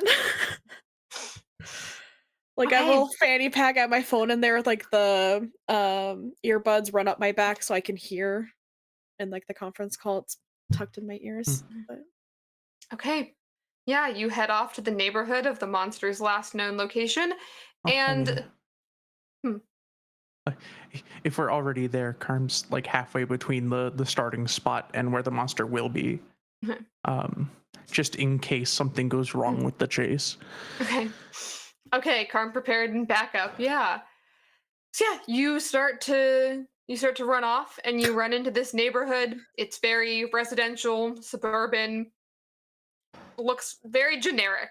Like every Mhm. other neighborhood really in this town. There's not a ton of like diversity of the houses. They all kind of look the same. And you see a person who matches the description, just kind of again like glitching, like walking into someone's car and kind of just, like bumping into it, not really seeming like they have any purpose or direction. You're running by? I'm like, think you can catch up, and I'm gonna just like slide over the car next to them and then keep running. Okay. I fully want their attention on me. Oh yeah. As soon as you run by, the person looks up and you can see the eyes you've come to recognize as just they are normal eyes, but they're just dead, lifeless. They're clearly not seeing with their eyes, they're seeing with some other sense that is locked on to you.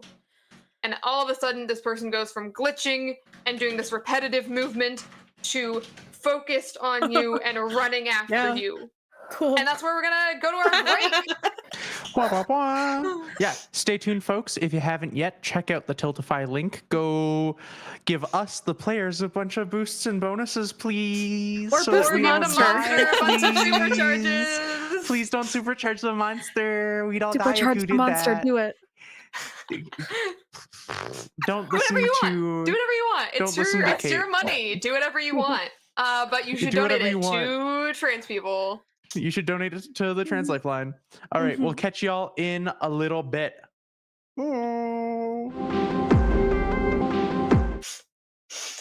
Hello, everyone, and welcome back. We are playing Emergent, Dawn of the Next Generation, and we are going into combat as soon as Veronica leads the monster where the monster needs to go. Got this. We are picking up with our characters all waiting and at the ready, and Veronica in the middle of a chase. We've done chases before. We've run this. You guys know how it works, but for our audience, if you don't, I've got the predetermined distance over here that I am tracking, and the predetermined distance that both the distance that Veronica needs to run and the distance between Veronica and the monster, which is not very far because you ran right past it. So it is pretty close on your tail. We'll see if it catches up before you make it where you're going. For the beginning, we're gonna start with you. You said you're jumping over the car, so we're gonna start there. We're gonna see how fast that goes by going ahead and making me an agility check. Okay. And these are all D8s, yes? I'm gonna ask Yes, every single everything time. against this monster is a D8. So all attacks, pretty much everything from here on out, I anticipate you doing will be a D8. 4 degrees of success. Okay, amazing. You are moving faster than it, like noticeably faster than it. It doesn't go over the car, it goes around. So you got a shortcut kind of by going over the car like that. And now you're off. You have to run through this neighborhood for a bit. So you have to kind of take it through the neighborhood, and then you're going to be able to turn and take it out into the forest where you know your friends are waiting. So the beginning, as you're running through this neighborhood, it's pretty straight. It's pretty much just straight down the road. Go ahead and make me an athletics check.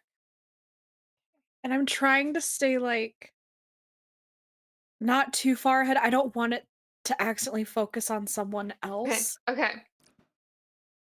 But I don't want it to catch me. Is it athletics? Yeah, athletics. Exactly what I needed. Okay, you meets it, beats it in the case of a chase. So you're keeping pace. We're gonna say you're keeping pace. You're leading it through the neighborhood. I'm gonna say you're gonna have to start taking it out into the woods, and that would be the best way if you want to keep people safe. Would be to get it out of this neighborhood and into the forest where you might encounter a hiker or two, but it's like early morning on a Saturday. It's going to be way less populated if you can get there. But you're not really seeing a lot of like great ways to get to the forest. Like there's not a clear trail or a path. So I'm going to say either strength, if you want to do what Carm did way back in session 1 and just break someone's gate right off its hinges, or you can try and jump over someone's gate if you don't want to cause property damage that Carm will have to clean up later. I'm gonna yeet over a gate. Okay. Yeet over a gate is going to be athletics. Okay. This Carm is cannonly fixing all the property damage. As it should be. 3 levels of success. 3 levels of success. Okay, you jump over the gate. You do not cause any property damage because you're able to make the jump. Unfortunately, as soon as you make your nice, graceful jump and land on the other side, you turn around and see that the monster has just run right through and broken the gate. So there is going to be property damage that Carm has to clean up later. But I didn't do it. It's fine. you didn't do it. You didn't make the mess. Carm will have to clean it up. But you are so far like easily keeping pace ahead of this thing. It is, it's running after you as fast as it Mhm. can. You guys have encountered this thing before, and you know it isn't exactly built for speed, even though it is inhabiting but seem to be like the bodies of people who were exercising. Mhm. So you don't think it has anything to do with like the host skin's athletic ability. It's just the monster's not that fast. And you are nearing where you know your friends are. Mhm. I'm gonna have you go ahead and make me you know what? I'm gonna have you go ahead and make me a reflex roll. The monster is Mhm. just close enough to you that it's gonna try and do what it did, you assume, to some of the ghosts that Lee talked to, where it is trying to lash out and grab onto you from behind. Okay.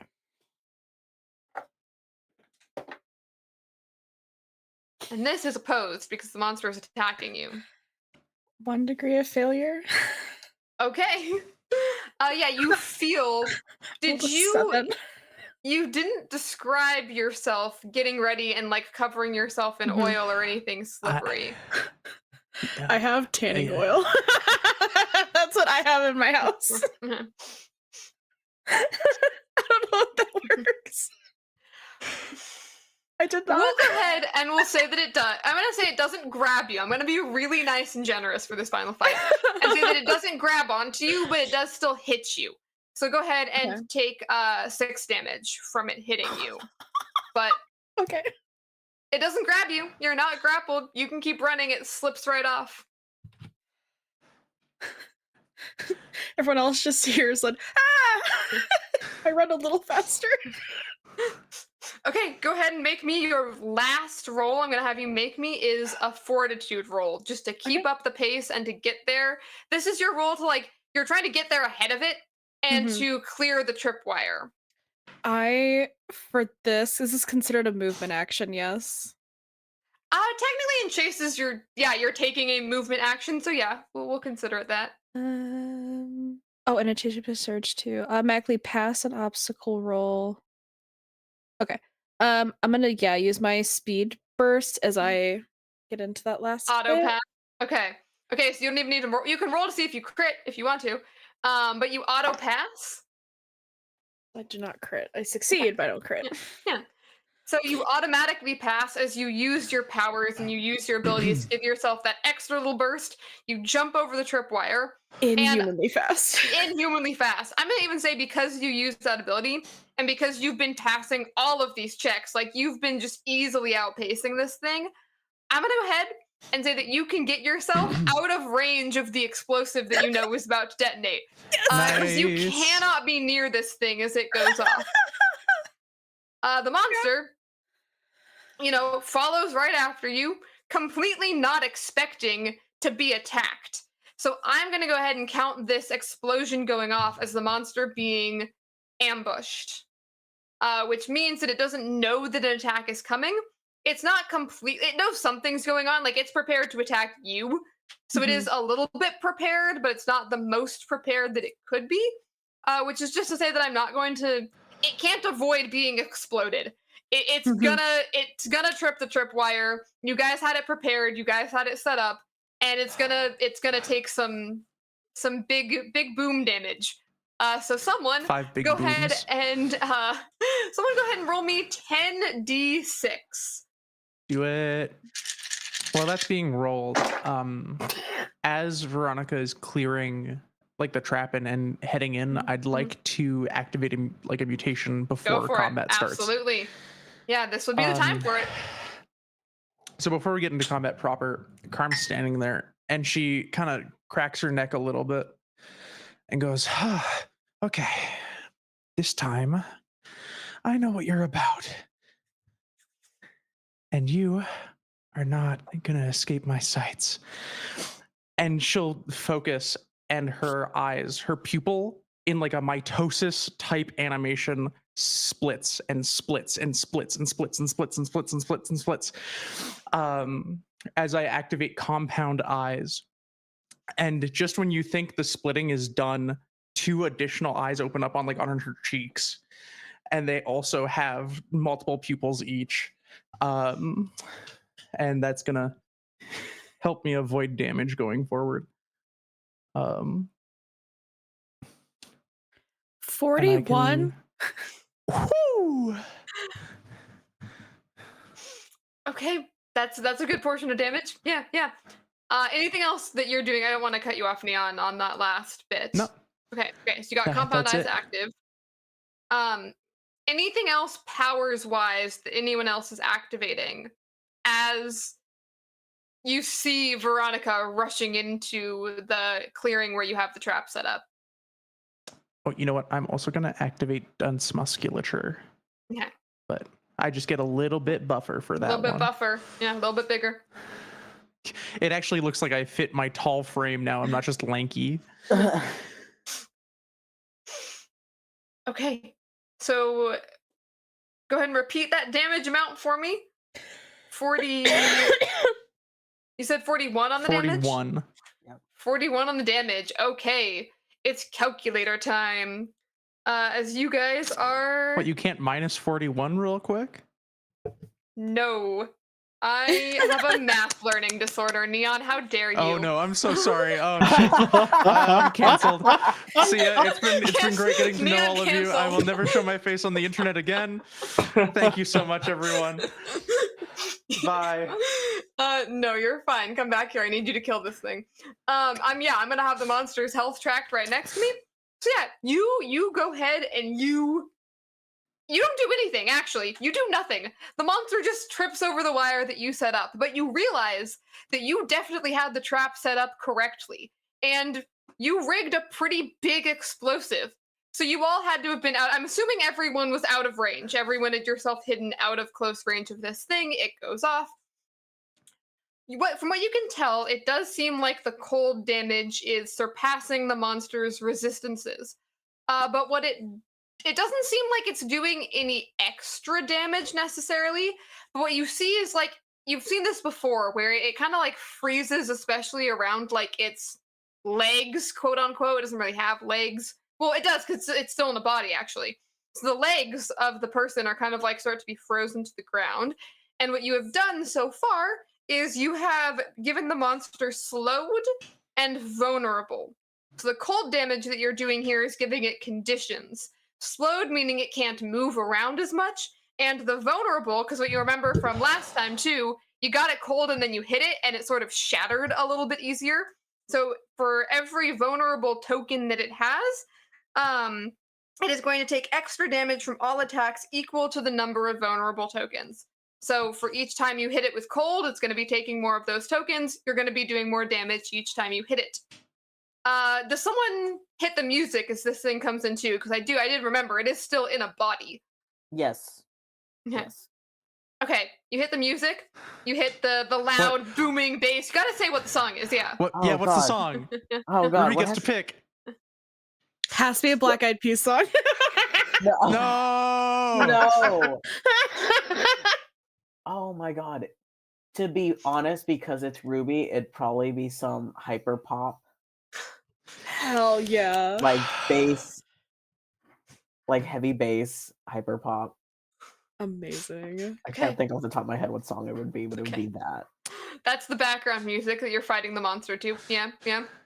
So you all see it here in the middle of the clearing after being blasted back by this explosion, starting to kind of freeze around the edges as the skin of this person then just sort of schlups off, just sort of sheds, like the grossest, reptile shedding its skin that you've ever seen because it's a person's skin being shed off onto the ground. And the creature once again comes into full view. It does get exposed to the light, and it's going to take some damage automatically and every round from being in bright light. And it's turning and looking to where you guys are, looking not very happy by any of this. However, you all get to go first this time. So it's variable initiative. It's up to you. You guys have 4 actions to split between you. Who's going first? Who's gonna take a stab at this thing? We also have the other bomb. You do have another bomb. Do we just want to? I mean, yeah, Chuck it. sure. Is somebody Carm. decent Chuck at it. throwing bombs? It's you. That's you, buddy. Throwing weapons, roll with coordination. It's not has the- me. That's me then. I'm a Do for it. this. Actually, no, What do it you is me. Yeah. I grab it from Carm. Carm's There you ready and waiting. I will throw it, and I'm gonna expend 2 surges for strength of iron, and then upping it to strength of steel because I'm throwing a thing. Okay. This is so dumb. And I'm just gonna I throw shot put. I'm just gonna shot put this thing at it. Okay. Yeah, so that gives you double advantage, I believe, to your roll. Yeah. Okay, Yeah, so you're going yep. from a D8 to a D6 to a D4. Finish hit, deal an additional damage for each degree success. Jesus. I Ooh, count and as because the size, I monster count is as in size light. huge. You do, yeah. Oh Jesus! Because the you're probably, you count as the size of. You don't actually get bigger. Like Carm gets bigger, Just like count- noticeably. You just are so strong that My your muscles strength, ripple. yeah. They're one of Carm's 4 eyes. All of the pupils are just like, holy shit. So it goes from an 8 to a 6 to a 4. Yeah, because you have double advantage, right? You get an advantage for each of those ones that you're activating. Nice. And to throw is coordination. Yep. The monster Okay. can try and dodge this now. It is prepared for attacks. That's 5 degrees of success. Woo! Okay, that's a crit. Oh, Yeah. The Let's monster. go. Because the monster is in light, and it is going to start taking some penalties from that. And I think that with the penalty that it's taking, because it has a disadvantage now on its roll, I have to get out a different dice size. Woohoo. So, I dig through my dice bag. So the monster gets Jeopardy music plays while I look for the right thing on my sheet. Okay, the monster gets also 5 degrees, but ties go to the attacker. Nice. So So you're one on the good. die. Yeah, you're good. You go ahead, you throw it. You are throwing a medium explosive, so we're gonna roll some more. Dice, some more d6s. Okay. As I turn back, I think I know what it is, but I've got the book in front of me, so I'm gonna look because it's fun. Explosives, medium explosive. 4d6. Okay.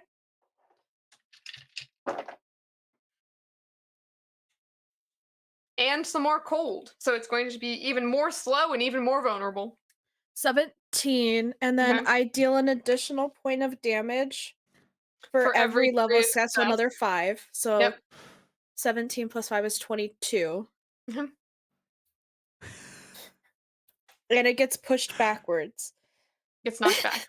Yeah. Yeah. The force in which you throw this thing. I'm imagining it like you. And Yes. I critically hit, so I add my tenacity. Yes, you add your tenacity as damage. That's right.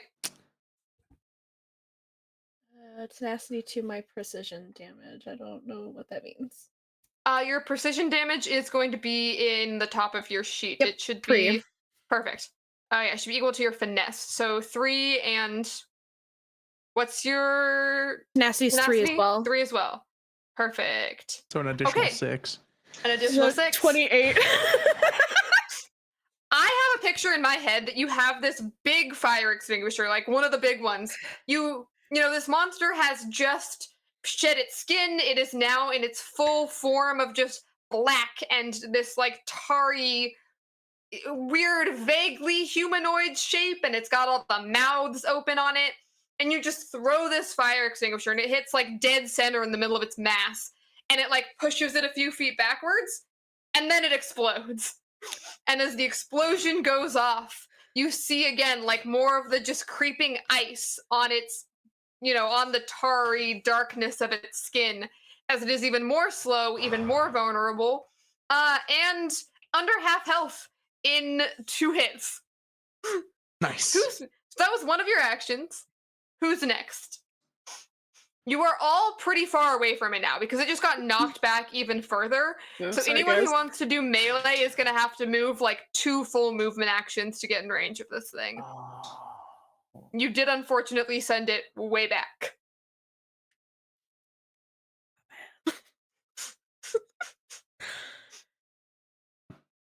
But you did a lot of damage, so you have time to move if someone just wants to move. Yeah. Yeah, I think I will. Double check. Lee's like, I'm good by this tree. Yeah, this is the perfect place for me. Lee, don't be in combat. unless Ruby has something that you're prepping. Yeah. I'm going to have to get an engaged range. Okay, so you can take 2 actions to move into engaged range. Yeah. 1 more action left among the rest of you. Anyone can take it. I'll move forward. I won't get engaged because Yeah. difficult. Yeah. But I will move forward. Okay, so you move 1 action forward. Yeah. Okay. All right, well, it is now the monster's turn. It can still do things. It can't move because it could move, but it's slow, so it would move a lot less. And it doesn't need to move because one of you moved right in front of it. So it's going to go ahead, and it does have disadvantage again on all its rolls. So it's going to be rolling, hopefully it rolls great. Hopefully even with disadvantage, it rolls fantastic. It is going to go ahead and I think just try and hit you, like just kind of whack at you with a slimy appendage. Go ahead, Monroe, and for Ruby, give me block or dodge. Ooh. Probably dodge, and just remind me again what to roll. A reflex for dodge. Reflex for dodge. Okay.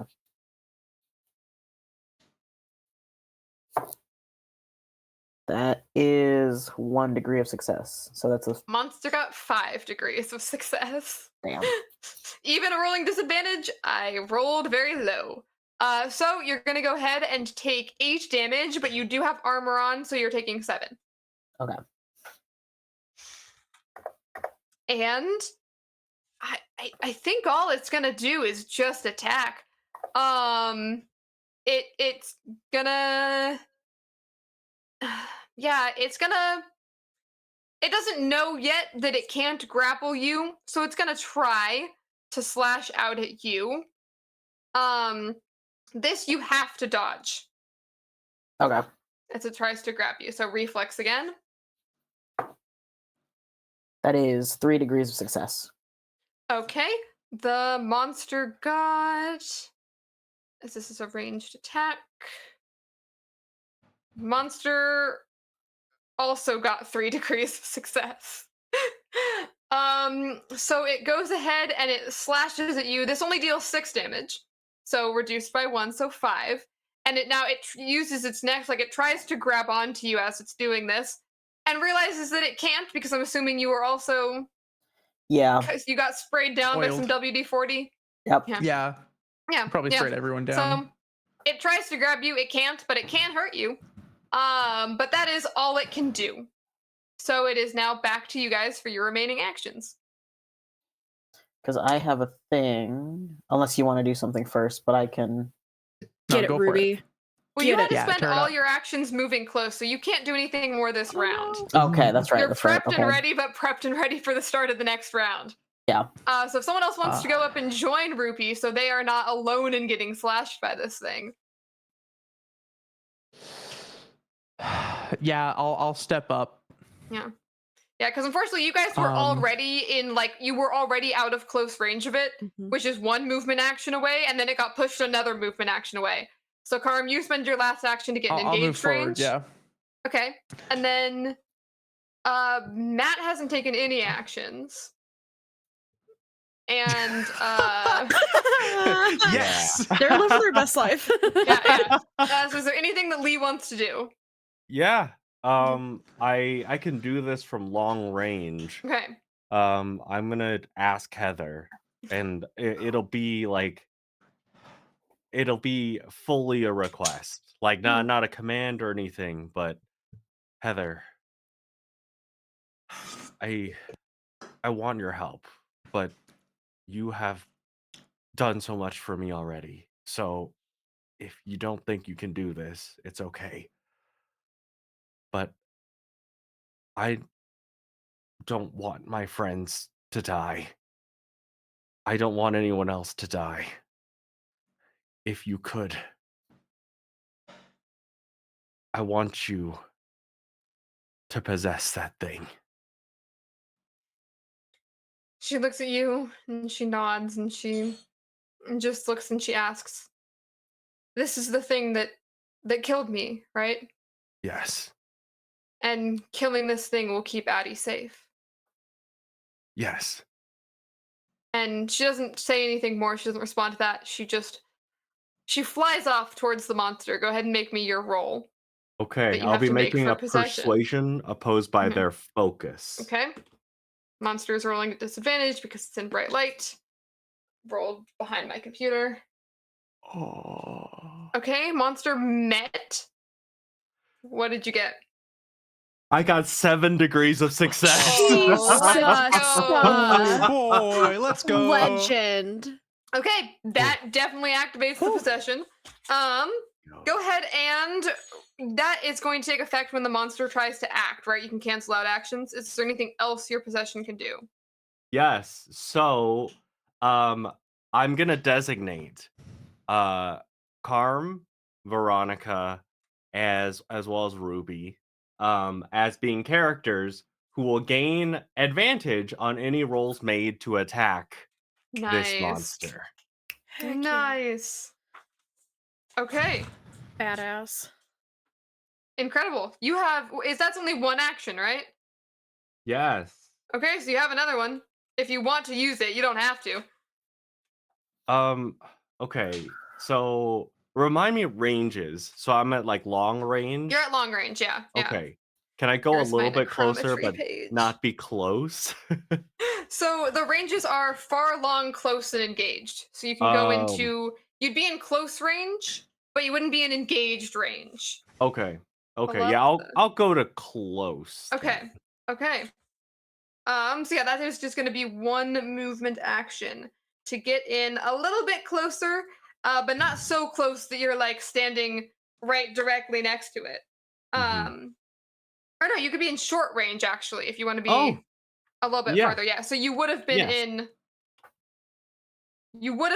mid range when you used your power. You can move into short range. Okay, Here's our excellent. Yeah, range table. I would love to be in short range. Perfect. Okay, you are there. So that is all your actions. Veronica still has one more left.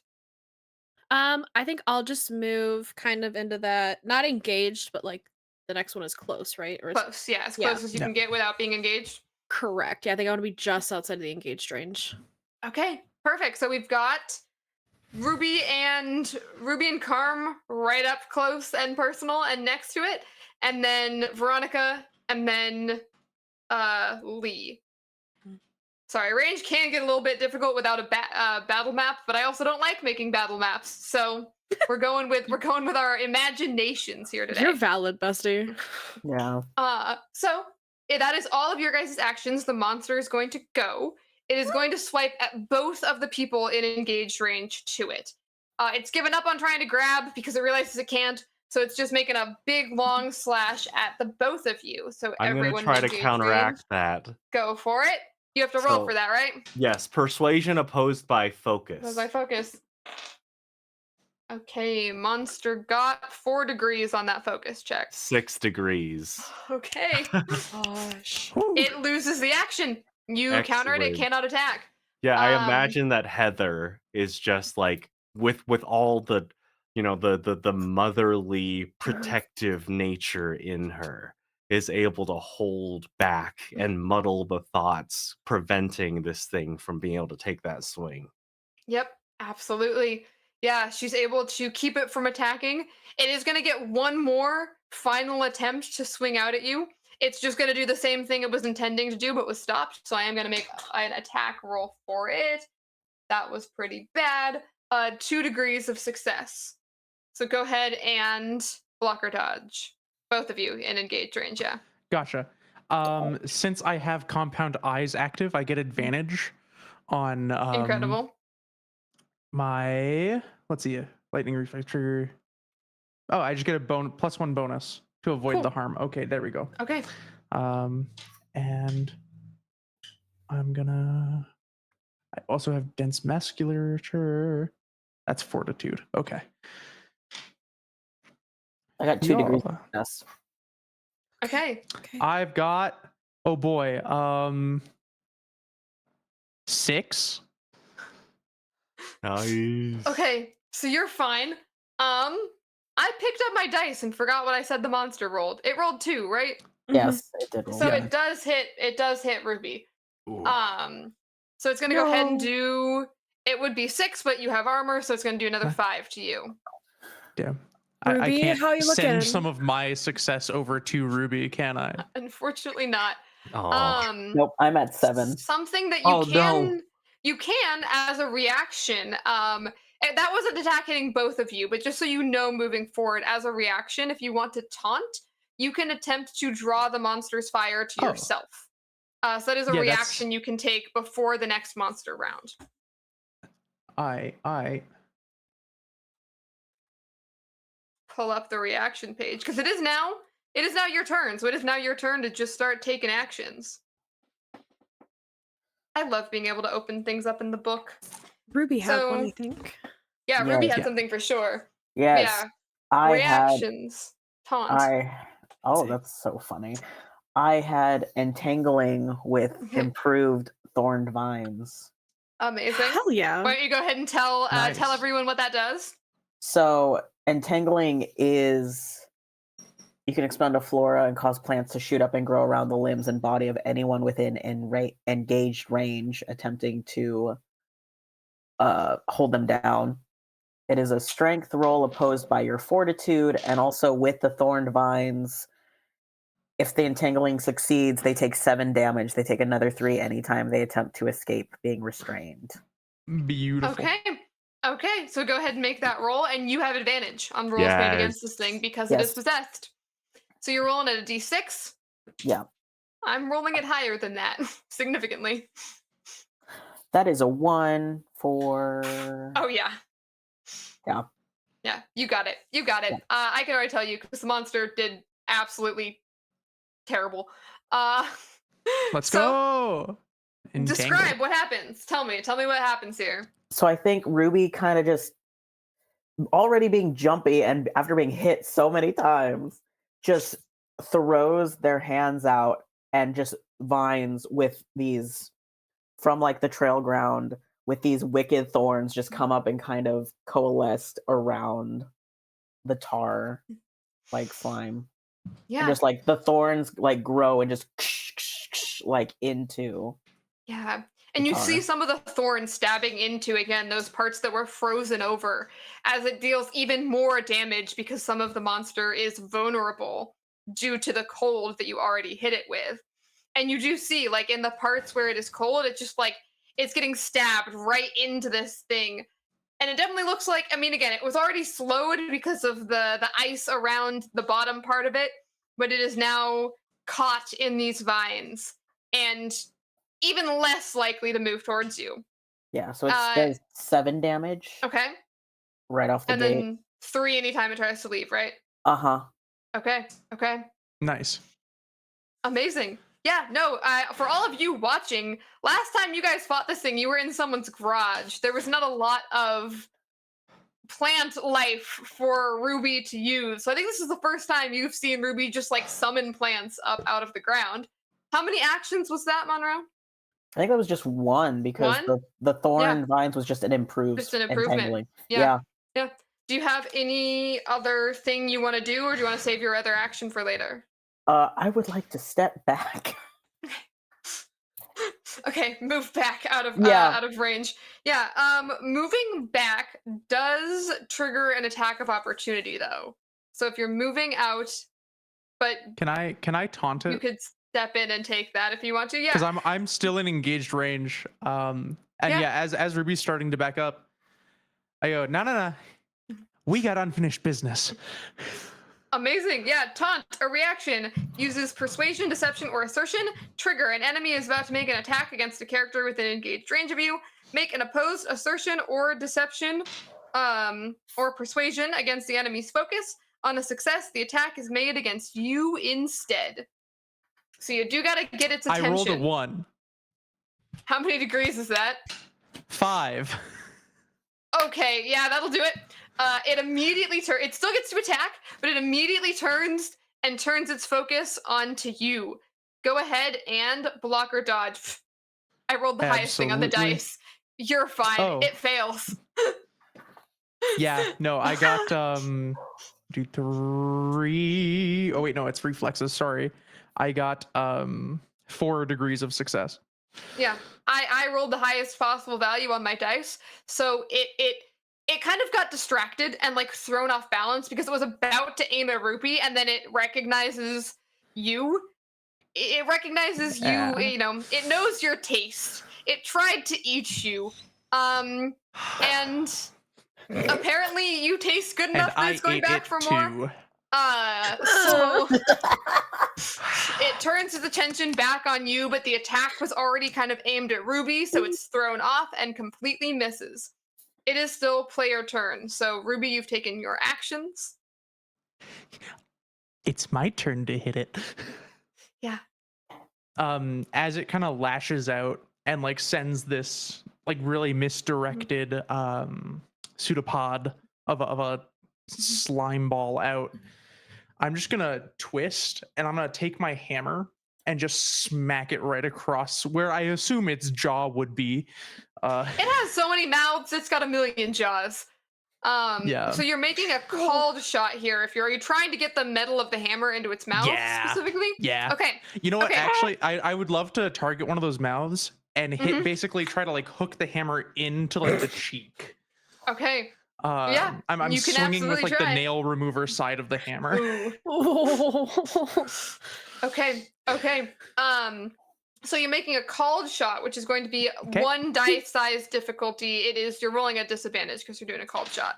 So you're going to be But rolling advantage because it's an attack. advantage, yeah. So it just Yeah. cancels So it's just right canceled out. out. Cancels right out. Go ahead and make me a D8. And then actually, and I have to roll. Are you activating okay. anything else? Okay. Nope, it's just the hammer. Okay. Okay. Hey-ya!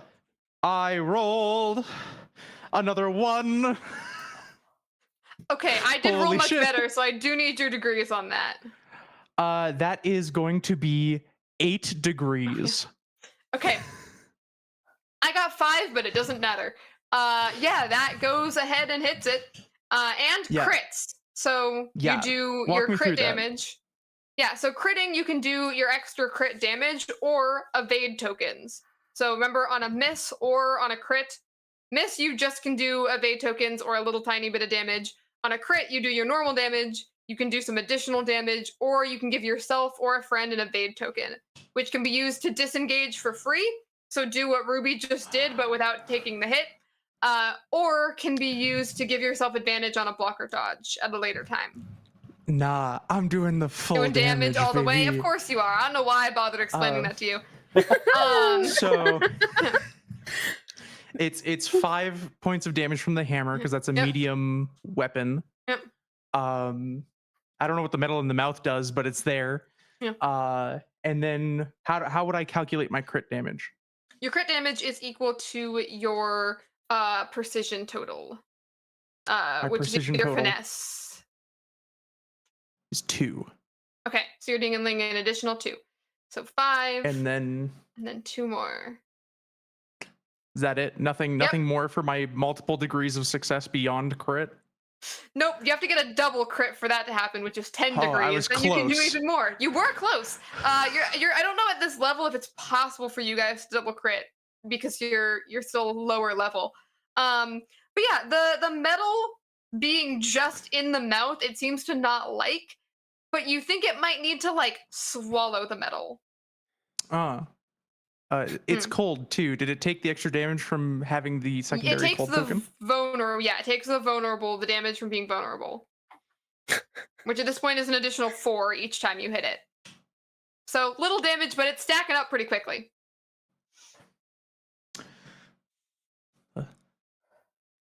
Okay, you have one more action because you used a reaction to block that earlier. But someone else can also act if Lee or Veronica have anything they want to do. I reach in my runner's fanny pack and I pull because they're insulated on the inside. I have one. I pull out. I don't know. I probably gave like Carm 2 of the little like Oh, little ice metal balls. ice balls. I'm gonna take out my other like I probably have 2 in my Yeah, little 2, fanny pack, and I'm aiming to try and get it in a mouth, Okay, so that's a called shot. and I'm So- expending my stuff. Oh no, I did. Okay. No, I did one action, didn't I? Yeah, you did. Yeah. Another one. So Is you're there- expending how many? Are you spending surges? I'm assuming 2 or I'm gonna 1? spend another 2, which leaves me with 1. Okay. Go ahead, and then yeah, you're getting that double advantage. 2. Yeah, Neon, you got something. Is But there one any way? less. Because I have my hammer hooked in its mouth right now. Can I like stretch the mouth out to make a bigger target for her, or is that beyond capacity? I'm already at, at this my moment? smallest dice. Yeah. Okay. You can't. Never flavor mind. wise, Flavor-wise, absolutely. I'll do it. Yes. Mechanically, it's not really going to do a whole lot of difference. Okay, go ahead and roll. Oh yeah, I do have to roll to try and dodge out of the way of this. Not that I think it's going to matter. But it's still trying. The monster still got some fight left in it. 4 degrees of success. Okay, that gets it. Yeah. Okay. You throw this icy metal ball. I want it to just choke on it. I'm trying to get Yeah. it like Yeah. throwing it as hard as I And then let's possibly can. go. Yeah. So I bumped up to strength of steel. Okay. Yeah, gosh, I don't know how much damage you're doing from I mean, you're doing some that you're giving it more cold, so you And are it's gonna full give metal. it some more cold tokens. You'll see what the metal does in a minute, I think. So it's gonna. Yeah, I don't think it necessarily takes a ton of damage right away from Mhm. this, but I don't know if the damage is what you're going for because you're giving it some more additional vulnerable tokens. So it will take more Yeah. damage every time damage is dealt to it. And trying to get Um, the metal inside of it. Because And the metal goes inside of its mouth, for sure. I don't know if for just sure. the hitting it deals a little bit. I get And then the hitting it deals a little bit. Yeah, how much do you do naturally from your... You 4. 4? Okay. Wait, I thought you had 3 and 3 from your... It's because it's your For precision that, and then added I to... Yeah. get, and then I get an. Sorry, I was reading my thing. I get an Mhm. additional 4 because I rolled Okay, 4 levels cool. of success. Perfect. So it'd you're be doing 10 6. total. Plus 4 is 10. Yep. Yeah, 10 total. can- Okay, perfect. Nice. The math was slow. We got there. It's okay. My math is always slow. That's why the calculator's out. So that was 2 actions from Monroe, 1 action from Neon, and 1 action from Cait, putting us to our full player action for this player phase, taking it to the monster's turn, where the monster has to waste an action just trying to throw out all of the metal that it just ate. The monster completely expends an entire action just throwing up pieces of metal, and it's then going to take an action to attempt to hit Carm. You got its focus. You can try. Yeah, I know. I'm going to. If anyone wants to supercharge the monster right now, that'd be really great. Don't For actually me. do it. Do it. I go to do it. Do it. Okay, can't goes kill after a you bad with bitch. 2 degrees of success. 2 degrees of success. Yeah. Oh no, I did not roll well. Oh, I meet my So it dodge. hits you. It does hit though. Ha Yes. ha ha ha. Oh, Okay, no. go ahead and take that is just its regular melee attack, so 8 damage, but you do That'll have be 4 your damage because Yeah. I'm armored and I have dense musculature. Yeah. it's gonna try again. It's really, you've got its focus and its attention pretty heavily. So it's gonna go after that one more time. Ooh, that was even better of a roll for me. It was way better for me too. Oh, lovely. Okay, it's making melee, so it got 6 degrees. 6 degrees for me as Yeah. well. Oh, Ha ha ha! Ties go to the attacker. But it does Shit. 4 damage to you. Why are you complaining? It's Oh, the same attack. Wait. Hold on. I forgot to add my +1 from my eyes. Oh, okay. Okay, you're fine. You're fine. And its turn is over. It dealt a grand total of 4 damage. Somebody else go.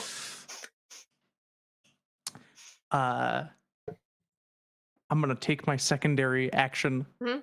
to actually what's gonna happen is I've dodged both of its attacks, and I'm gonna put my hand in my utility belt and grab just a fistful of nails okay, Batman. and just and try to like get him right in the mouth. Okay, that's go ahead gonna and be- melee attack. That's a melee attack. Yeah, that's You're melee just, attack. It's unarmed, technically, I think, because you're just punching it in the face, but you're punching it with Yep. a fistful of nails. Okay, I will That is roll. going to be 4 degrees Okay. of success. You get it. Yeah. Not dealing a ton of damage. I'm gonna say you deal unarmed damage because the punch. Your unarmed damage is is- equal to your tenacity. Oh, that's 4 damage. Okay. And cold damage, which is more than 4 at this point.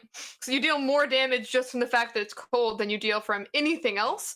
And you get a bunch of nails in its mouth, which, as you know, it's now going to need to waste time spitting those up because it really, really doesn't like that. Tastes disgusting. No one wants to eat a nail. Okay, I believe. Don't tell me what to do. Don't eat nails, Neon. I know Matt still has some actions They're left. high in iron. Yeah. I'm gonna use one of my new special abilities and Ooh. try to have Heather wither this Okay. monster from within. Okay. Um, Okay. So I'm gonna be rolling persuasion against their fortitude. Okay.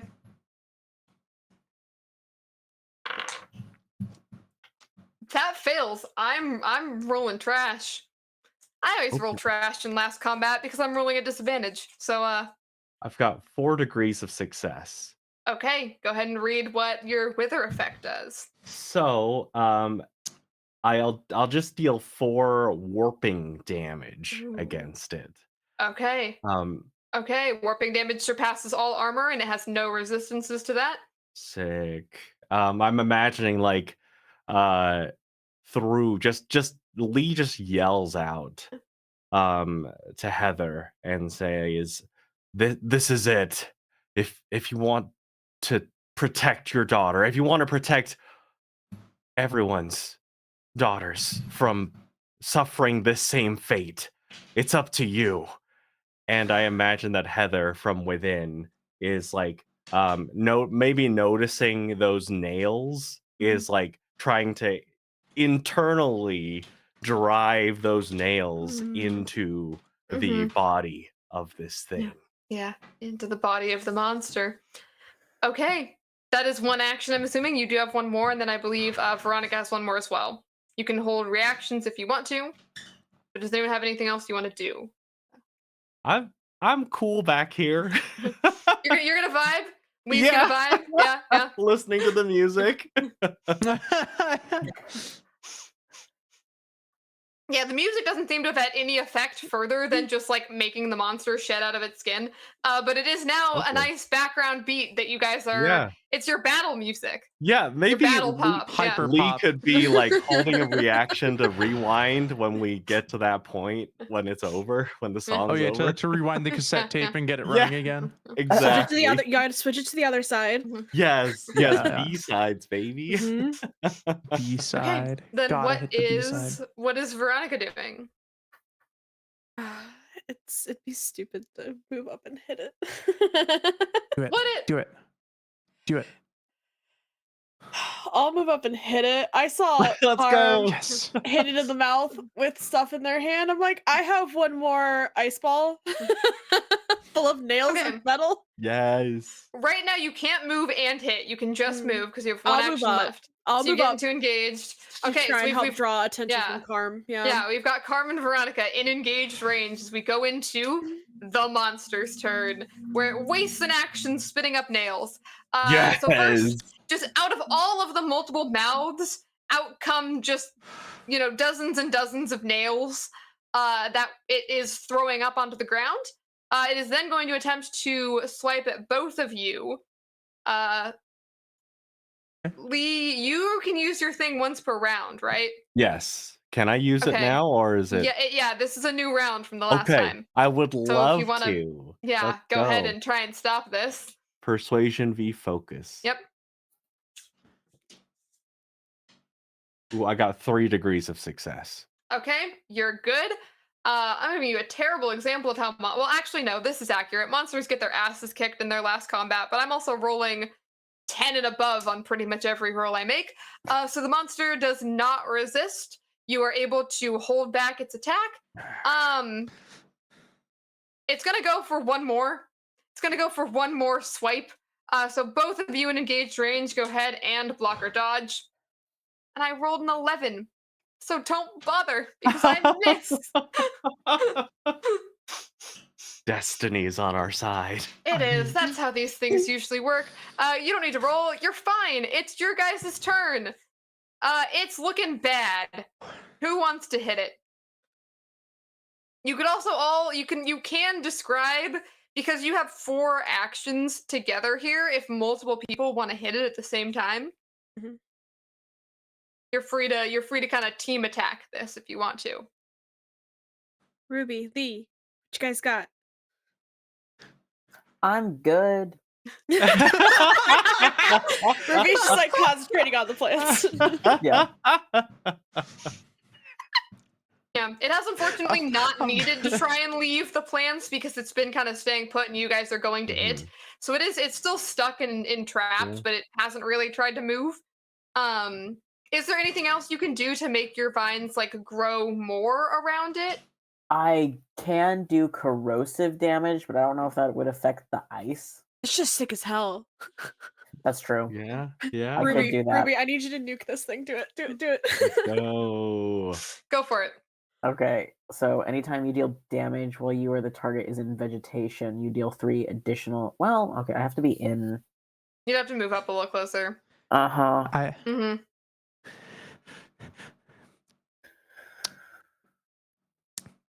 If Yeah. you don't want to get closer, because I know you've taken a lot of damage, Yeah, that's the thing I'm thinking about. don't Hide behind. don't put me. yourself in danger. Yeah, no. There's a very good chance this thing is not going to hit you again if you want to put yourself in a little bit of danger. Do it. Oh, Do it. the temptation. Let me see. Hold on. Also, Carmen Veronica could take hits for you. So The That's This is taunt. true. true. I will Yeah. gladly impose myself between you and the monster, Ruby. Same. Our apex cheerleader. I have double reactions right now because of my eyes. So They're just like a chameleon looking the wrong way.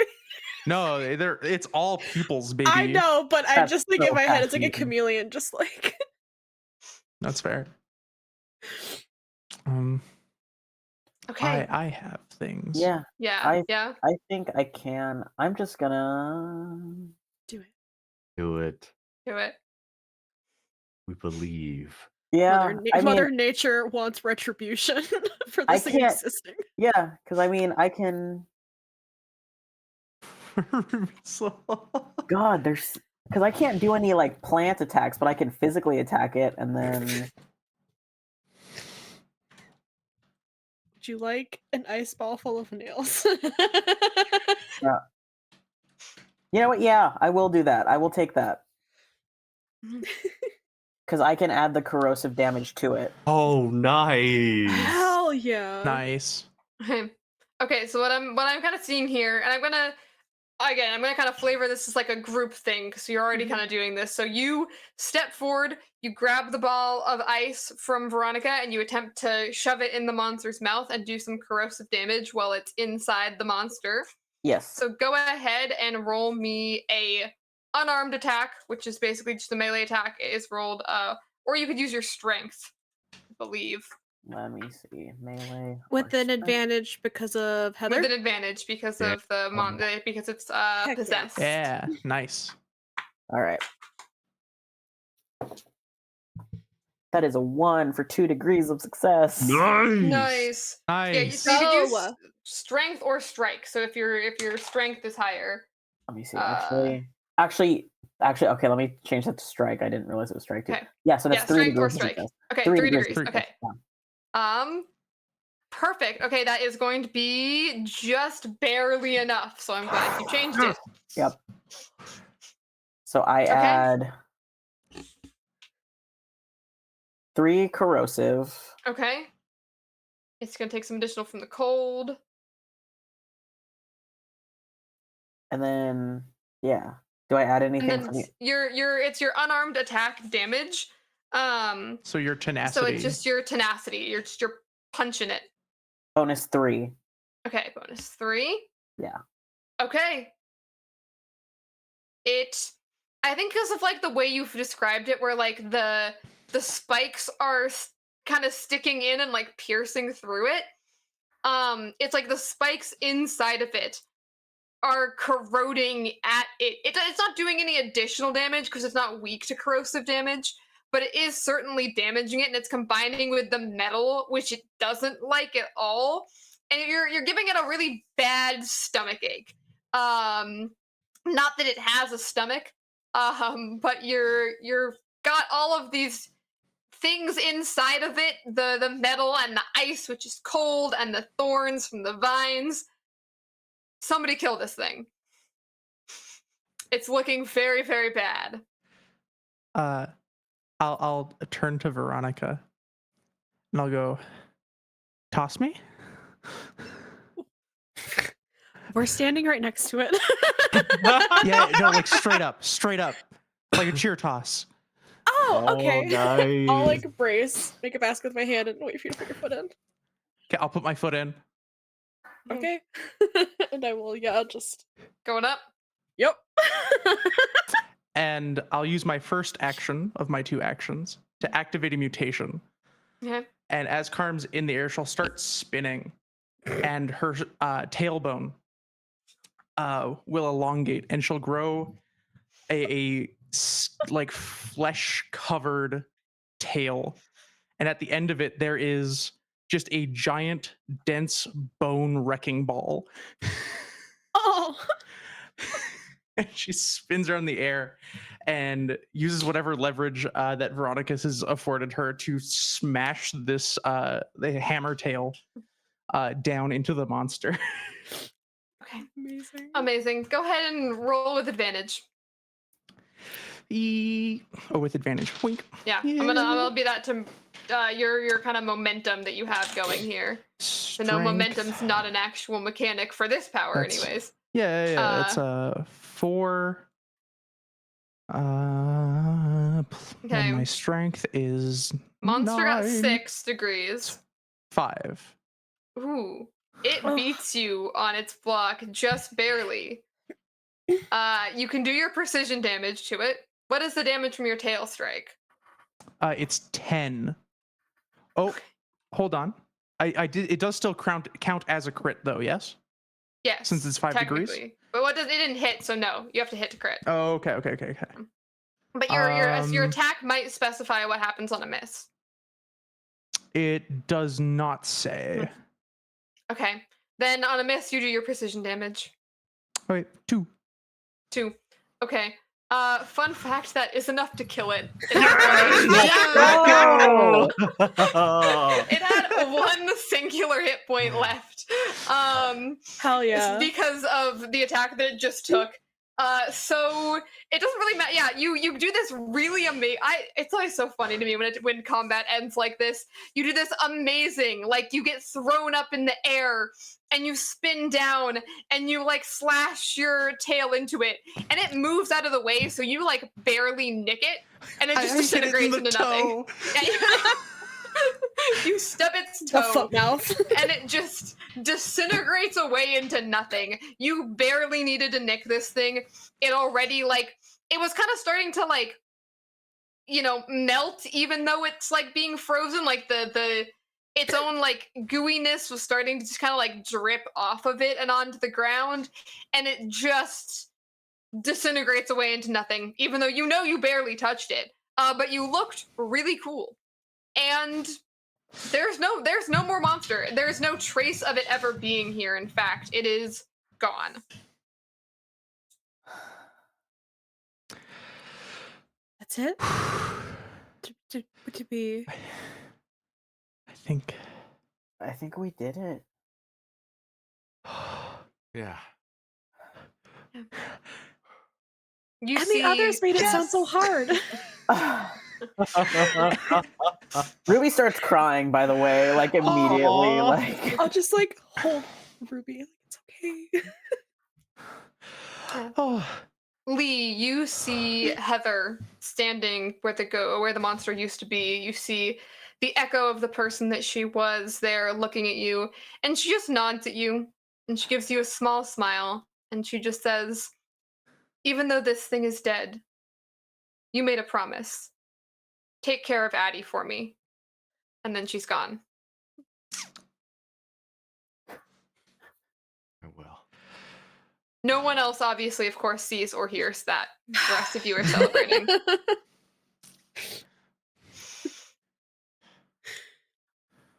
I think Carm turns to give Lee a high five, but Lee's like distracted, talking to a ghost, and so Carm just continues the motion, high fives her tail. Yeah. I'm gonna get rid of this thing. It's really off-putting. I like And I'll give Ruby deactivate your tail. both my mutations. Hot. I'm back to normal. Like giving Ruby a hug, and I'll be like, I have a first aid kit. Just a second, I'll grab like a little like baby like hiking one out of my Jeep. And like, because I think Ruby looks pretty bad. I'm at 7. I'd like to do some first aid on Ruby. I feel like we should probably in the middle of because those were pretty big noises and explosions, and people might be. We should probably move. Yeah. Mm-hmm. And with all due respect, I let me do the patching up. Hey, I'm decent at this. Thank you. I know you are. Okay, you guys are getting in the Jeep. Where are you headed from here? It is Saturday. You do still have things It's to Saturday. do today. You do still have some responsibilities, unfortunately. The monster's dead. That part's over. Where are you guys going? I could use a milkshake. I feel like this is milkshake worthy achievements. Yeah. So like a drive-in. Like there has to be a drive-in. There is a drive-in. There has to be a drive-in. There's definitely a drive-in. Yeah, There's also we're legally required to also as a city have a dive-in and a dive and a dine-in. But like, Okay. It is milkshake hour. Someone's doing first aid on Ruby. Go ahead and decide what difficulty you want to roll that at. It's streetwise, right? Yes, it is streetwise. What's your streetwise? No, you can do it. I lied. She has band-aids. Firstly, I will, before getting into any first aid stuff, give me a second to find what those rules were. Providing I will emotional activate support. my elongated fingers to give myself the advantage. Okay. Yeah. Okay, so it's a difficulty dice, depends on how complicated a first aid you want to do. Oh god, where's the first aid table? Somebody else do something while I'm looking at this. It's also in the appendix in the back of the book if you want to just scroll to the very end. We have a nice little table section. Lee would probably Oh. get a milkshake to drink to enjoy, not because he needs nourishment. Flavor, baby. It's Yeah. like emotional support for Ruby and probably Lee, because I feel like maybe combat is not where they were expecting to fully be in life. Yeah. So you guys did so good. It was amazing. I like it was just you guys were amazing out there. You were amazing. You ran so fast. I feel like Ruby's just Okay. focusing on breathing because the ball got hit in the chest a lot. Yeah. It was like all bruised around the midsection. Like, Felt like a singular little like ice pack that you break to make cold, and I'm like, here? Does nothing. One spot, one bruise. Okay, so I have advantage. Mhm. So I'm gonna roll for boom, boom, boom. I'm gonna roll for urgent care, but since I have advantage, it'll Yeah, be a D8, D8 instead of a D10. D10. Nice. Because of the elongated fingers. That Shut up. They're fun extra node name. dexterous and Yeah. on top of You can do so many things with those, I'm sure. so many things. So many things. But we can talk about that later. Ooh, that is going to be 2 degrees of success, so 4 hit points, because it's 2 health from the healing and then +1 for every degree of success. So 4. Amazing. I'm almost a half. Thank you. You're doing fine. You're doing fine. I'm fine. I'm at thank half. But it's Let's dead, go. so nothing else is gonna hurt you. You're fine. Says Quinn as Unless we they hurt bomb the ourselves. diner that we're at. Yeah, you guys are fine. You guys are at the diner. You guys get milkshakes. You guys get a text as you're sitting there from Isaac, whose number yeah. you all have saved. And he is asking if you guys could go and meet him out in the woods. My response back Ye- is just the Oh, you this first, you emoji. No.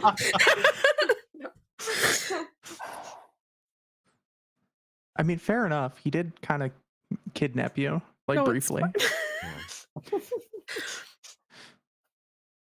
I respond, "Where in the woods? That's a lot of space." There's like little like typing thing comes up, and then he's like, "You're right." And he gives you like coordinates where to meet him. Respond, "What am I, an 18th century traveler?" I pull out my map from the back of the Jeep.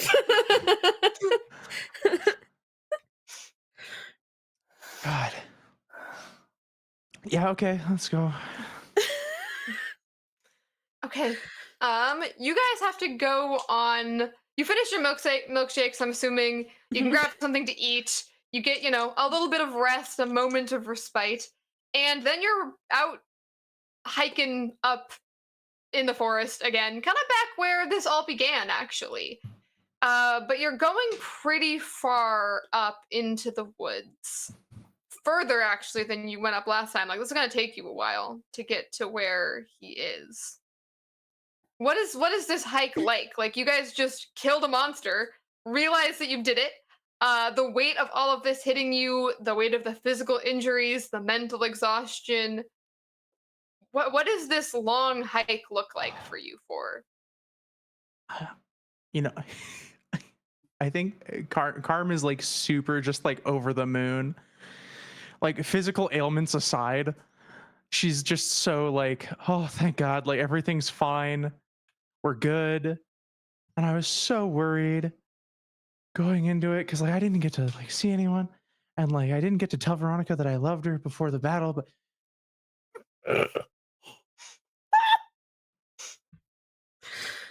Do you say this out loud? yeah, absolutely. I chirp on a tree root.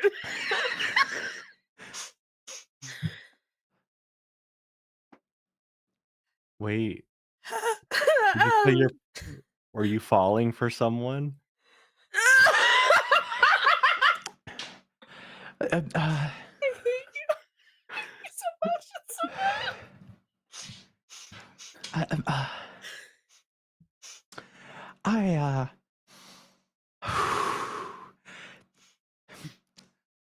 Oops.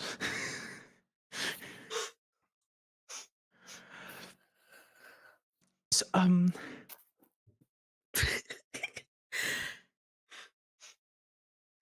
So, like, homecoming is coming up. Do you have a date to the dance? you know, I don't. But I was thinking about asking this really amazing girl who is on the cheer team. I don't know if she's free though. Macy, she's great.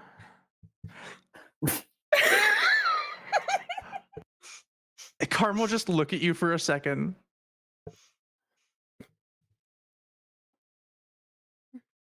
And just like put her hands on your cheeks. I go, no, I wasn't talking about Macy. I know, and I'll step forward and give you like a kiss on the cheek.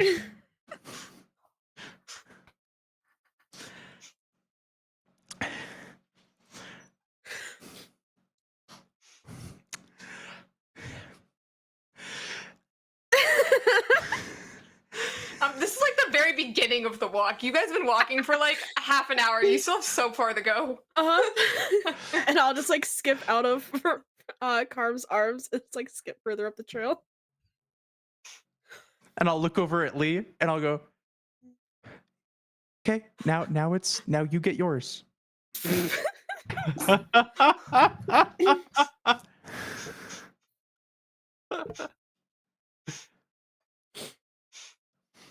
And I'll skip down the not skip, but like I'll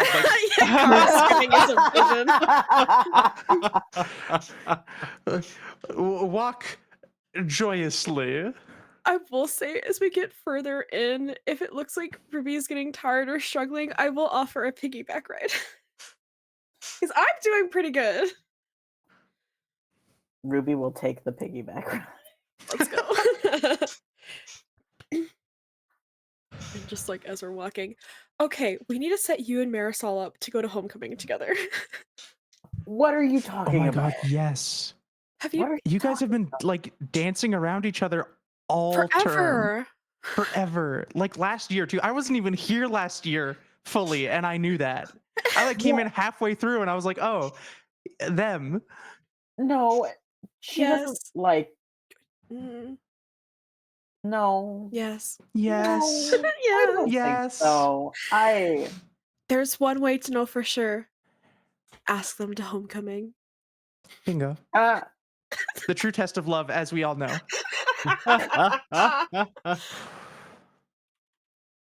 Oh, speaking of Veronica, what are you like planning already on like a dress color? I just assumed that you already have this coordinated because I have 4 different dresses hanging up. I haven't picked which one yet. It's fine. Okay. Just, like let me know which one.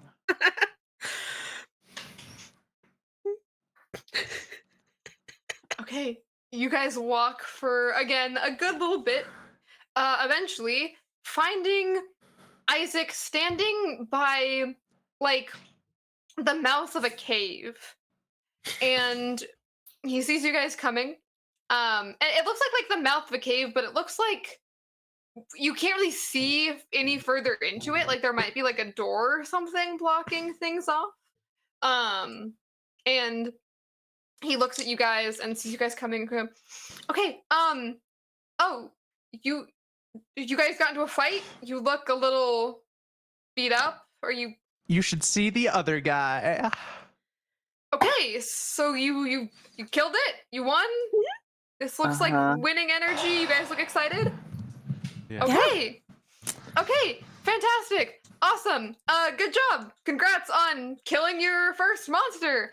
And all living, which is always the goal. You guys seem okay, which is good. Yeah, I thought from what you said it was gonna be really hard, and honestly, it really wasn't that bad.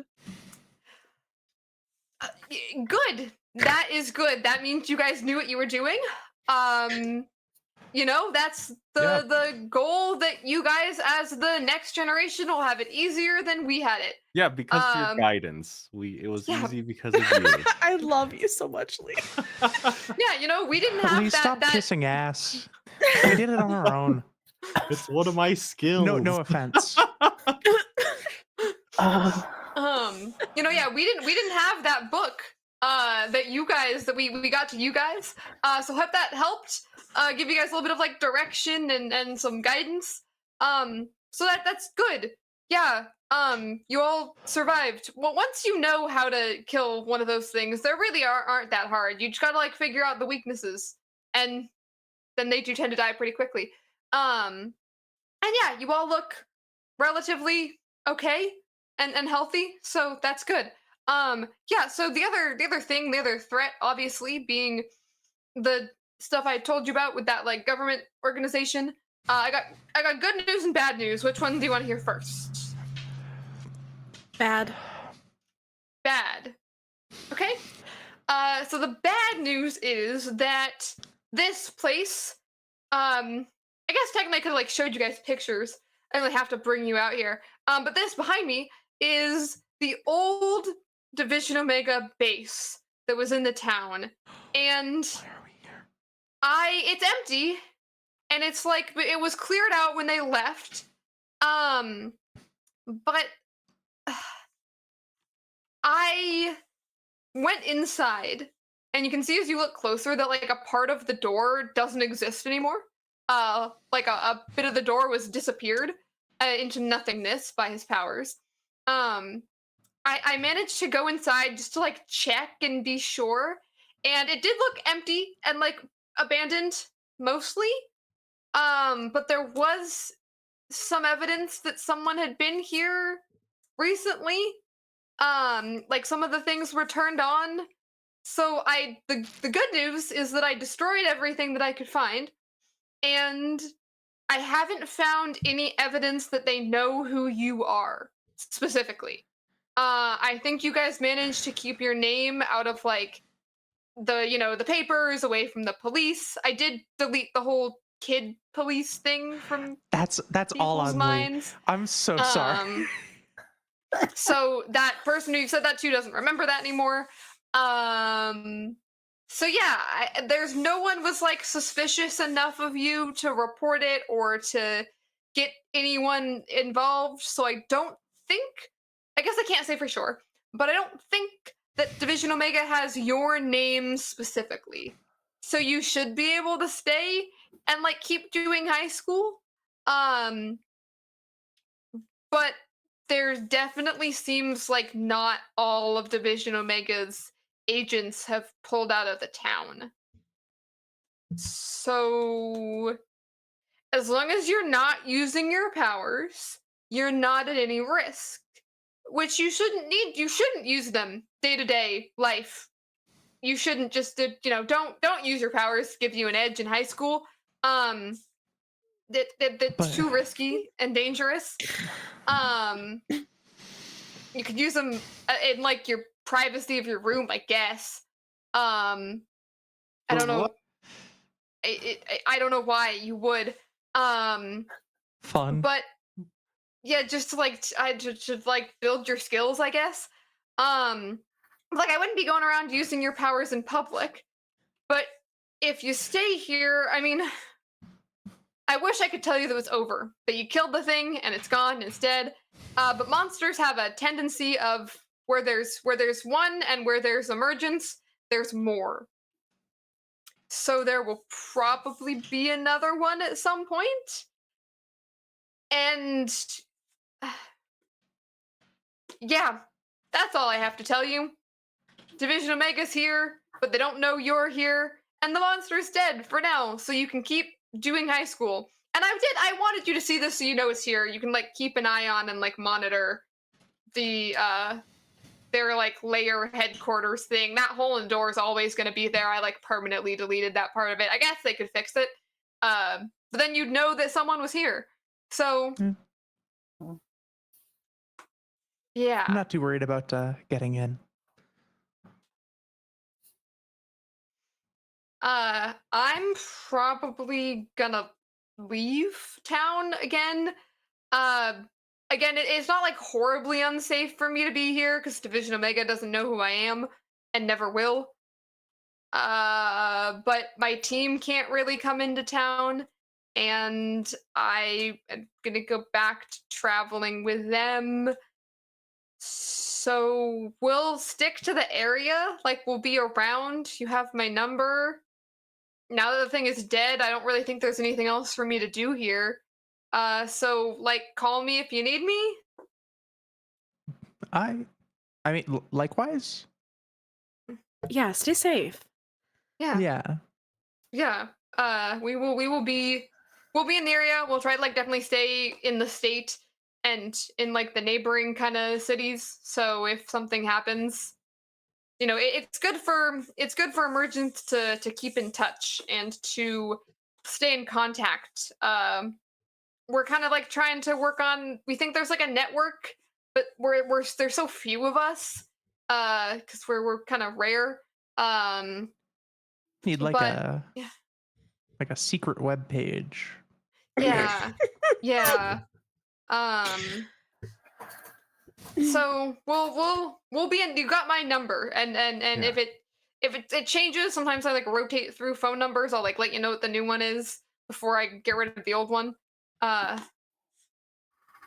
You guys seem good. You guys seem like you Yeah.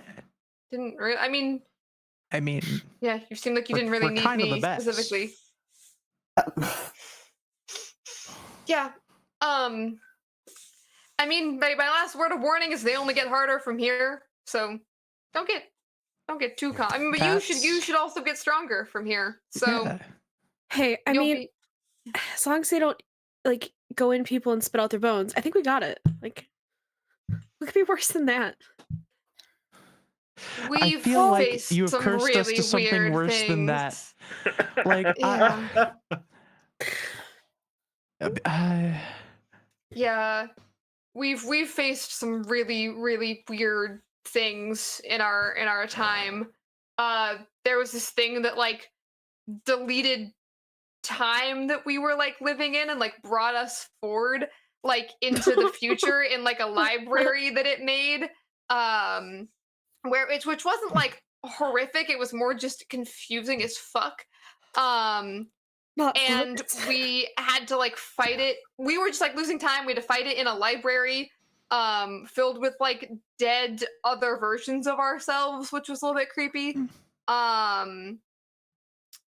You know what, I could tell you guys stories for like a week of different things that we fought. Some of them are horrific, some of them are creepy, some of them are just flat out confusing. So I don't know what you're gonna get next. But good luck. You guys seem like you handled this really well. Yeah. You should be fine. yeah. Thanks. If you don't mind, I'd like to call you later to ask about those other things that you fought. Yeah, sure. Can't guarantee anything you fight will be anything like it. We've never fought the same thing twice. As far as I can tell, monsters are all different. And so I don't know how helpful my stories will be, but I can tell you some stories about some weird shit that I've seen. Great. Thank you. Yeah, but for now, you guys should celebrate. You did it. You killed Yeah. something. You're alive. So be careful, because Division Omega is gonna be looking for you. They're gonna know that the monster is dead. So just lay low, and you should be fine. Easy. We got lay low. We know how to lay low. Everyone knows how to lay low. And I'm like looking at Lee. Yeah, of course. Mhm. Mhm. What's the problem? No more telling baristas you see dead people. Also, we just need to teach you how to lie. That's fine. Yeah. We could do that. Yeah. I think I'm pretty good at lying. Well, Child police. I love the kid Child. police force. They're just the most amazing thing to have ever been created, Lee. It got the job done. No, it Okay? It really did not. Got information. Lee, I love you dearly. We Let us help you won. lie. You know, next time you need to lie, maybe let one of us do it for you. All right. Okay. Well, Isaac is going to head out. He kind of just heads out the other direction into the forest, leaving you guys Just to go walks back into the town. woods. Yeah, just walks further into the woods. Just turns around and walks away. Leaving you guys to now go back down the forest. And back to your normal lives? Question mark. Why doesn't everyone? What do you guys want to do? You got homecoming coming up. Two of you have a date to homecoming. But what does everyone want to do as you sort of just go back to the most normal your lives can be for now? I think after Ruby takes some rest to heal back up during the rest of the weekend, like Saturday night or Sunday morning, we'll text Marisol, be like, "Hey, that project's done with. I'm free to hang out whenever you like." Yeah, she messages back and says, "Yeah, absolutely. So glad you finished with that big project. Do you want to hang out later today?" If it's Sunday morning, obviously Saturday night, she will not say that. But Sunday morning, she'll say, "Yeah, I want to hang out." What do you think you guys do? Like, what's your normal hangout activities? Probably we'd probably to not make it seem very date-like, because Ruby wouldn't do that. Absolutely not. It'd probably be like, "Hey, do you want to like practice?" Then, because I would imagine they have a concert, because At concerts some come up point, yeah, fairly quickly. yeah. You're in band, yeah. That they would practice, because Marisol is first chair clarinet and Ruby is first chair flute. Oh my god, of course they are. Yeah. Yeah, they get together for some band practice, and that's not a euphemism for anything. They literally just play instruments. Yeah, and then maybe go to the coffee shop and get something. Okay. Anything else from you, from anyone? What are you all doing? Yeah, I got something sad. So Maybe you first. Make us cry. Give it to us. what's I'd say like in one moment you see Lee's at the hospital. And this would be during during Addie's shift. Okay. And he would go up to her and say, "Hi, I'm Lee." And then we flash back to a conversation that Lee had with Isaac, where he said he was going to call to ask about the other monsters that he faced. And that part of it is true. But the main thing is that he would ask Isaac if he had ever failed, if they had ever failed the people they cared about most. Yeah. And I'd say that you could see that Lee has this enormous weight on him. And he was able to face one monster, but he can't seem to face his failure. And so he asks Isaac, "You can erase things, right?" Yeah, it kind of depends. What do you want me to erase? I want you to erase Addie's memory of me. Memories are a bit tricky. I can mostly erase concepts of things.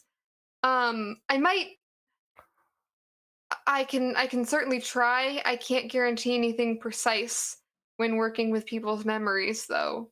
Please. I just don't know how to. I don't know how to face her. Um, yeah. I can certainly do my best. And Thank you. actually, as you're talking to him and you're talking about this failure and failing and letting people down, um, he puts the phone on speaker and introduces you to who you now remember, Gabe, Isaac's husband, from your childhood experience, is the person who comforted you. This is Gabe Rodriguez, the son of the mayor whose funeral you were all at. And he tells you that story of how his father died when he had powers, um, because it was their first monster and he was overconfident and allowed the monster to be led back to his house where he couldn't protect his own family. And he shares with you this story of his own failure and ends it by, telling you that they did kill it. They did win in the end, but that didn't really mean anything because someone that he cared about was still dead.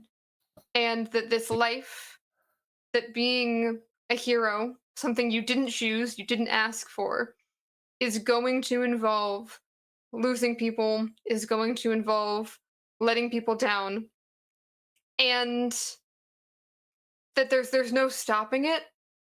There's Mhm. only, there's only going through it. And he tells you that the only way that he got through any of this was with his team, with the person that he's now married to, with the people who are now his closest friends, who he's been traveling with, that the grief doesn't change, the grief stays the same, but your life will grow around it. That your life will continue to grow, that you will continue to grow as you continue on this journey. And that hopefully what Isaac can offer is a chance for another part of your life to grow as you get a second chance with Addie. Thank you. And then we'll zip back because Lee, not knowing if it worked or not, when he goes up to her on her shift, says, "Hi, I'm Lee," and just trying to see what the reaction is to see if anything happened. Yeah. Yeah, she looks at you a little confused and, um, Lee, I've seen you around, right? You volunteer here. Yeah. Yeah, you look familiar. Have we must have talked before, right? Um, Probably just in passing. Oh. Um, yeah, that must be it. I feel never mind. I'm sure it's nothing. I've had a really interesting couple of weeks. This is she took a little while off of her volunteer shifts. This is a couple of weeks later that you're seeing her back for the first time. Mhm. I've been off for a couple weeks. I don't know if the hospital told. I'm sure the hospital told all the other volunteers, uh, and needed people to cover my shift. Um, my my mom was one of the victims of that serial killer a couple weeks back. Yeah. I like, I yeah. this is this probably isn't really any consolation, but one of these days, while I was having a tough time, I think I ran into your mom, and she really helped me out. She was a really good person. Um, that's really good to hear. I'm I appreciate it. Um, I'm sure I'll see you around, I guess, if we're yeah, we have shifts together sometimes. Yeah, that's Yeah. right. That's how I know you. Um, Yeah. yeah. All right. I've got to go. AP work. Yeah. Take care. Thanks. It's nice to hear people's memories of her. Yeah. And as Lee walks away, he's going to take out his phone and he's going to look up her, like go through his contact list. And he debates on it for a moment. And he thinks,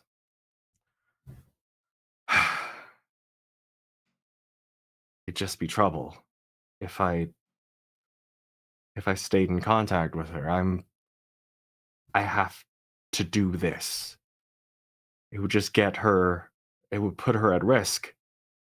I can't put her at risk, not after the promise I made to Heather. And Lee is gonna delete Addie's number from his phone. Okay.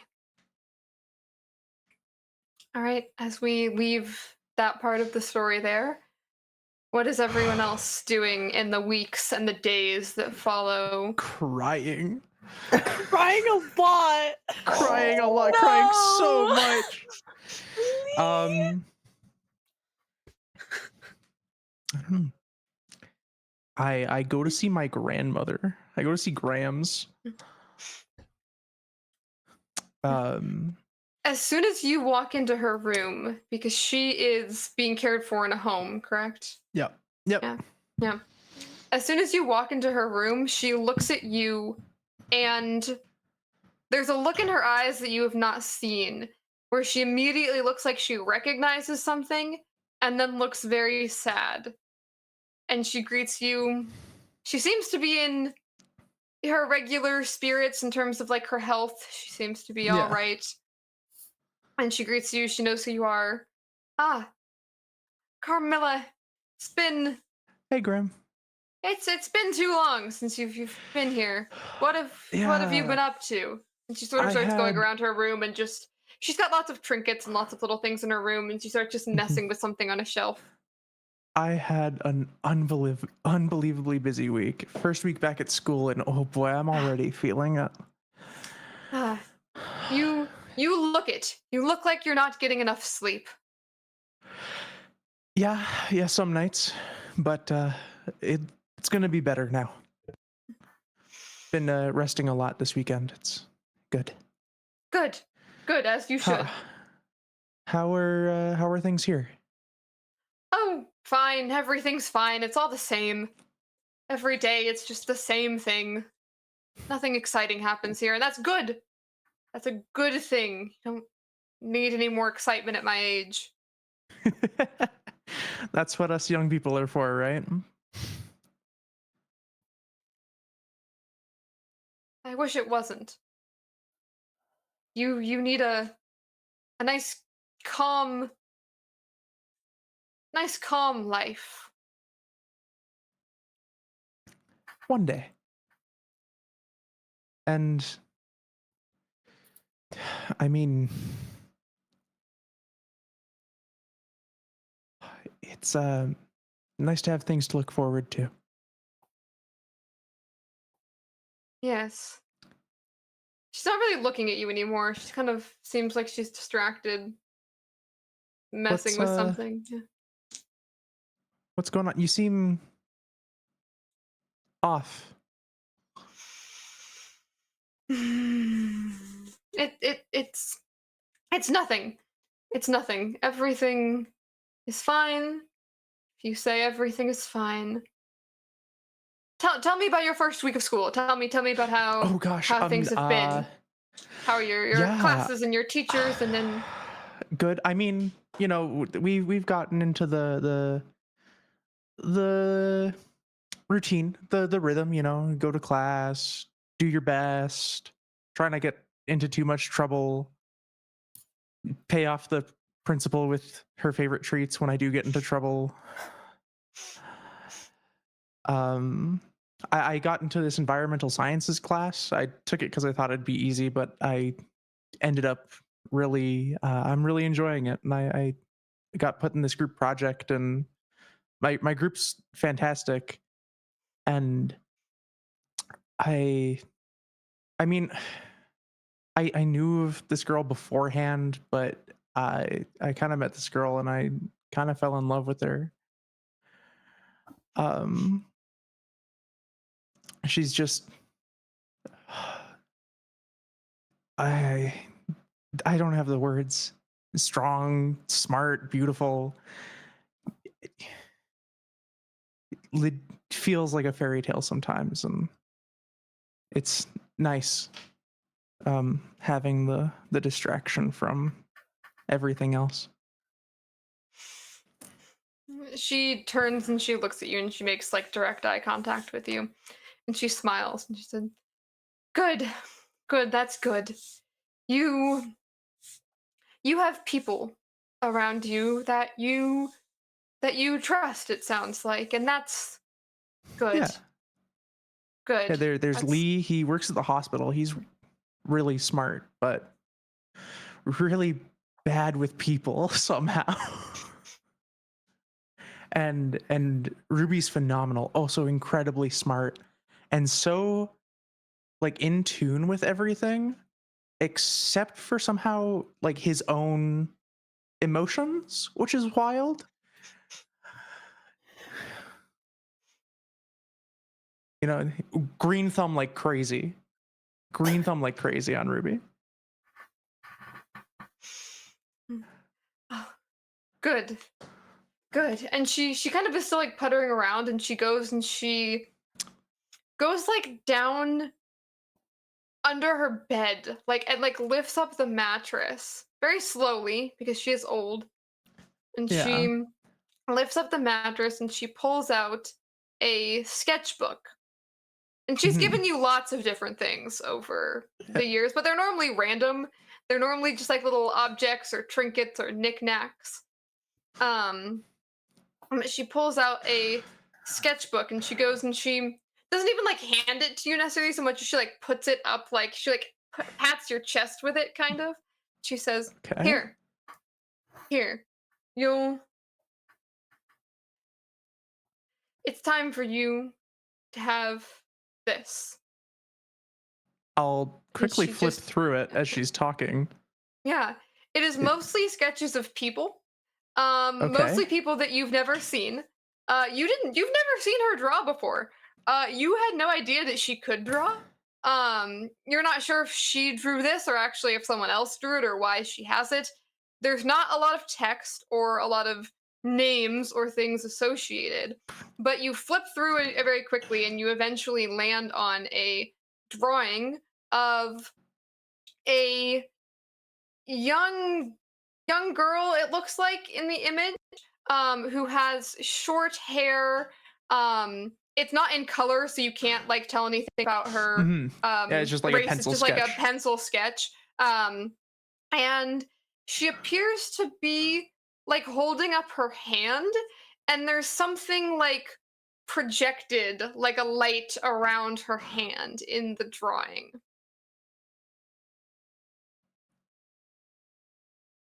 And I'll look at my grandmother. It doesn't look like your grandma in the drawing. It does look like someone else. No. But I'll look at her and I'll activate a mutation, and I'm gonna activate the compound eyes again. Mhm. And have all my eyes and like I'm looking at her. Mhm. She's not looking at you anymore. She's kind of turned back. She's like messing with her little trinkets on her shelf. What is this? It's a notebook Well, I know it's a notebook, but from when I was your age. You're talking about your friends, and these were mine.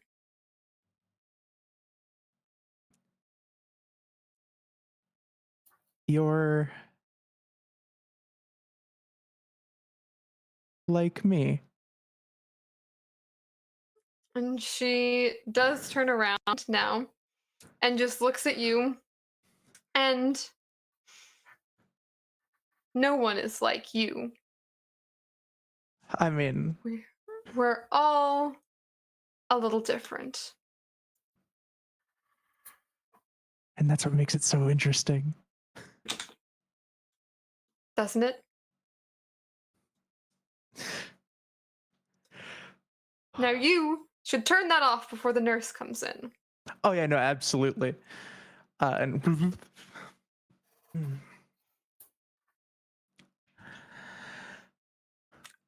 well, I brought you some treats too. Your favorites, like the hard candies and such. I know it's hard to get them in here because the nurses are always on you about your sugar intake, but That they are.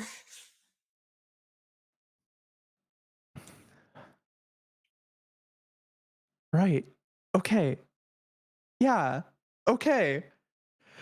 Oh, that is.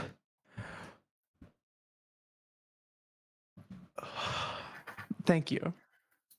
Thank you. I spent forever last night flipping between you and Dad and my friends because I needed to talk to someone, but you are good. You know. Oh, you know. More than I wish I did. Oh, I yeah, that's bet fair. you have a lot of questions, and we'll get there. For now, you brought candy. Let's have tea. Let's come Yeah. and sit down. Come and sit down. And she Yeah. brings you over to sit, and you'll have some time to talk with her. But I do want to hear from, I know we haven't heard from Veronica yet, and if there's anything else anyone wants to do in, again, the days and weeks following killing a monster. I think, like, one of the first things, Veronica takes Carm with her to help her pick out a motorcycle helmet so she can ride with Carm safely. Safely. Absolutely. Safety first. We stand safety in this channel. And then I imagine at some point there is 100% Veronica loads everyone into her Jeep. They drive to maybe a bigger town nearby, and she makes them all go shopping for homecoming. So there is a montage of that for sure. But I think she is more like, I'm just more cognizant of spending time with each of them in and away from school. I think kind of I don't know, maybe that habit of us all eating together at lunch becomes like a normal daily thing, and just always make sure to have like a juice or a snack for Lee when I walk into math class, just ready to sit on their desk every day because I know they're almost always tired. And it's just little things. And 100% dropping comments every time I see Marisol and Ruby. Absolutely. Like, oh my gosh, Marisol, doesn't Ruby look just amazing today? That shirt is so their color. Just being like trying to prompt like trying to push something. Yeah. One last small thing. Yeah. I would like to get the quarterback in serious trouble.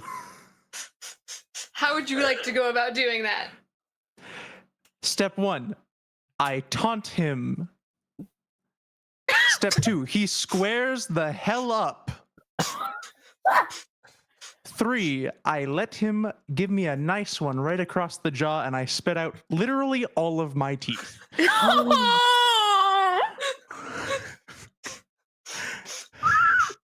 But after homecoming, right? We need him for the game. No, before, don't worry. No! I think like after everything is settled from like getting this man suspended or expelled or removed from homecoming for being unreasonably violent towards another student, I think like Veronica with the like shock and awe of like, oh no, your teeth, we need those for homecoming. Carm like looks over. I start crying. And like smiles at you with like a toothless, like big mouth grin, and all the teeth just pop back in and then pop back into the gums. I love you. I need a moment after that one to like go take like a walk to just come to terms with what I just watched.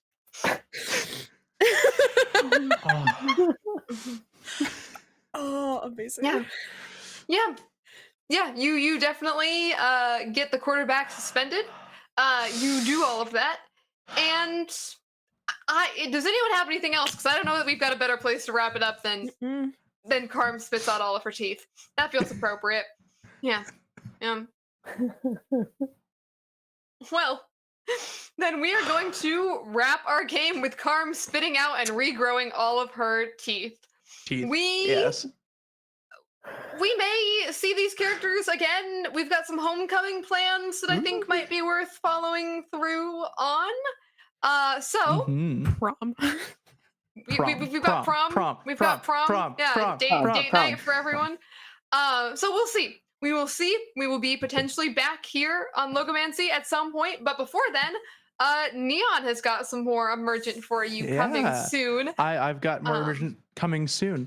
That being said, if you haven't yet, check out the Tiltify and donate a bunch of stuff. It's a little bit too late to affect this game, but it will definitely affect the next one. Start off with a whole bunch of monster supercharges for the next game. Yeah, that'd be great. It'll be so good and so useful. Yeah. So, yeah. Well, we're gonna go around and we're gonna outro out for the last time for season 1 of Dawn of the Next Generation. So, Monroe. Is it? Does it start with you or does it start with who do we start with? Wait, now I'm forgetting. It starts with Lee. It starts with Lee. No, because we go reverse order on the way back. Right, you're right. It starts with you. Yeah, it's Cait. It starts with Cait. It starts with Cait. Cait. Starts. Sorry. Oh my god, I'm so sorry, babe. It's been a lot. It's been a long week. I've never been more insulted. I'm just kidding. Hi, I'm Cait. You can find me across all socials at HandsCait. Alternating Wednesdays, you find me over on New Age Geeks for Queer and Present Danger, or over on Tales Guild for Tales of Aegis. This is my last Saturday for just a little bit. In 2 more Saturdays, on the 26th, you can find me over on the Pocket Dragon Pub with our quarterly game of Jesus Christ, our quarterly game of Candela Obscura with our circle of Wires and Whispers, and that's run by the amazing Fixie Bell, and I'm very excited. Beyond that, hey, Crit Awards are still open. There's still plenty of time to nominate all of your favorite creators. Unfortunately, Emergent is not for this year. Keep it in mind for next round of Crit Awards. However, there are so many amazing projects here on Logomancy and just across all of like the TTRPG space. Please go out, nominate your favorite creators for anything that they do. We have a little over 2,000 submissions. I think we're like 2,100 submissions so far. We're not even 2 weeks in. So we're well on track to way outpace our number of submissions from last year, so that is amazing. So please go out and nominate. Those are open until the 30th of this month, and then keep an eye on our socials. We have a whole bunch of stuff coming up, and that's me. All right, I think now it's my turn. Yes. I am Monroe, uses he, they pronouns. I've been playing Ruby Rivera here, our floralist, who I was so excited to play, and I'm so glad y'all enjoyed him, as I did. And you can catch me on Thursdays at House of Dreams playing Vampire the Masquerade, where I am our coteries Toreador, who should not be put in charge of anything ever. That's if you want to put them in charge of everything always. No, everything absolutely always. not. Do it. All right. And Monroe's name is in this book, which is very exciting. And also, all your games are on sale. All of your games that you wrote yourself, and people should buy them. It's your birthday soon. Yes, my games are on sale for my birthday. They are on sale until the 30th because my birthday is the 29th. So okay. Well, happy early birthday. Thank you. Yeah. Hey y'all, I'm Matt. I was Lee today, your favorite AP student necrometrist who's going stag to homecoming. And you can find me everywhere as Improv and RPG. Thank y'all so much. This has been an absolute blast. Take it away, Quinn. Yes. Thank you, everybody, for being here. I'm Quinn. I use any pronouns. I have been your GM running this game here on Logomancy. There is so much more Emergent to come. If you want to see more of this game, you absolutely should. I will be running another 4-shot of Emergent next month over on Nerds with Dice. The casting call is open for that right now, so you can go over to their and find their casting call and join and So play we're their just game. all gonna sign up for that, and we're gonna do prom over on their channel. No, Prom will come back to Logomancy. Logomancy is like the home of Emergent, but I do gotta spread out a little bit so more people can see and hear of the game.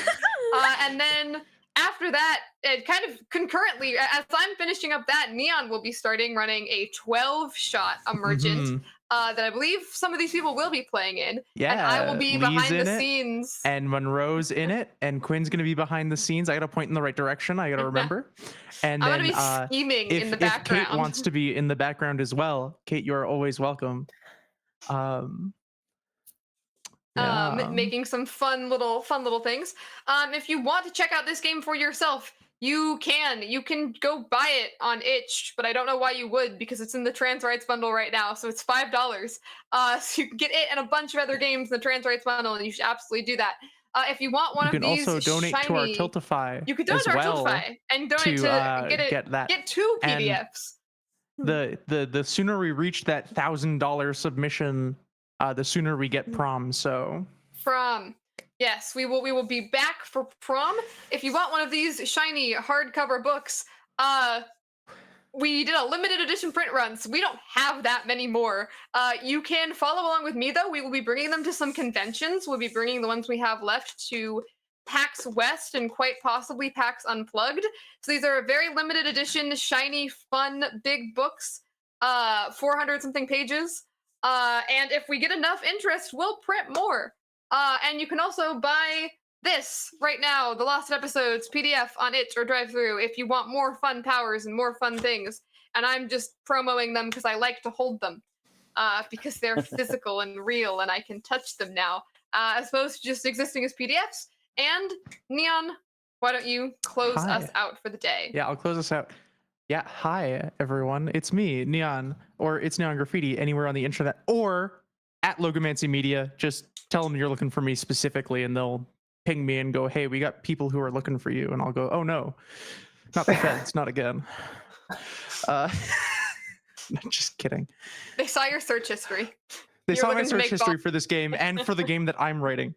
Once again, if you liked this game and you want to see more of it, visit our Tiltify. All the money raised goes to the Trans Lifeline, which is a grassroots organization in the United States helping out our trans family down there, getting them the resources they need to hopefully make it through the next 4 years. Hopefully it's less than that. Aside from that, you can find Logomancy will be at Gamescom Canada in Edmonton. So if you want to meet me and some of the other Logomancy crew and the lovely Vixie Bell and hopefully Ampersands as well, we'll all be at Gamescom Canada chilling out. So come say hi, send us love. We'll have some cool things to give out and some cool games to run. So check it out up there. And yeah, as mentioned beforehand, I will also be participating in the lovely Circle of Wires and Whispers with Hans, Cait, and Vixie Bell and lovely others, Jellyfish and Ampersands as well, who are also involved in that project. And if you liked this running of Emergent, or you like any creepy, crawly things that send shivers up your spine, well, stick around for the end of May for Emergent Shattered Future, a 12-session Season 1 run by yours truly, starring the lovely Improv and RPG, the lovely at Monroe, the lovely at Ampersands, all the Ampersands, and our local hero, Blackwell, who we love very much. So yes, we will catch you in the end of May. Until then, tune in on Mondays for Mega Man X D&D run by the lovely James. And Wednesday is still on hiatus because David, our lovely GM for Wednesdays, is still raising a second child to a point of being able to be stable and ready to run that again. But we believe that maybe coming in the later parts of this year, we'll be returning with that. But with all that said, until I see you in the end of May, love each other, take care of each other, and don't forget, the mountains sing a song darker and more terrible than our feeble lives could ever remember. We'll see you around, folks. Stay safe.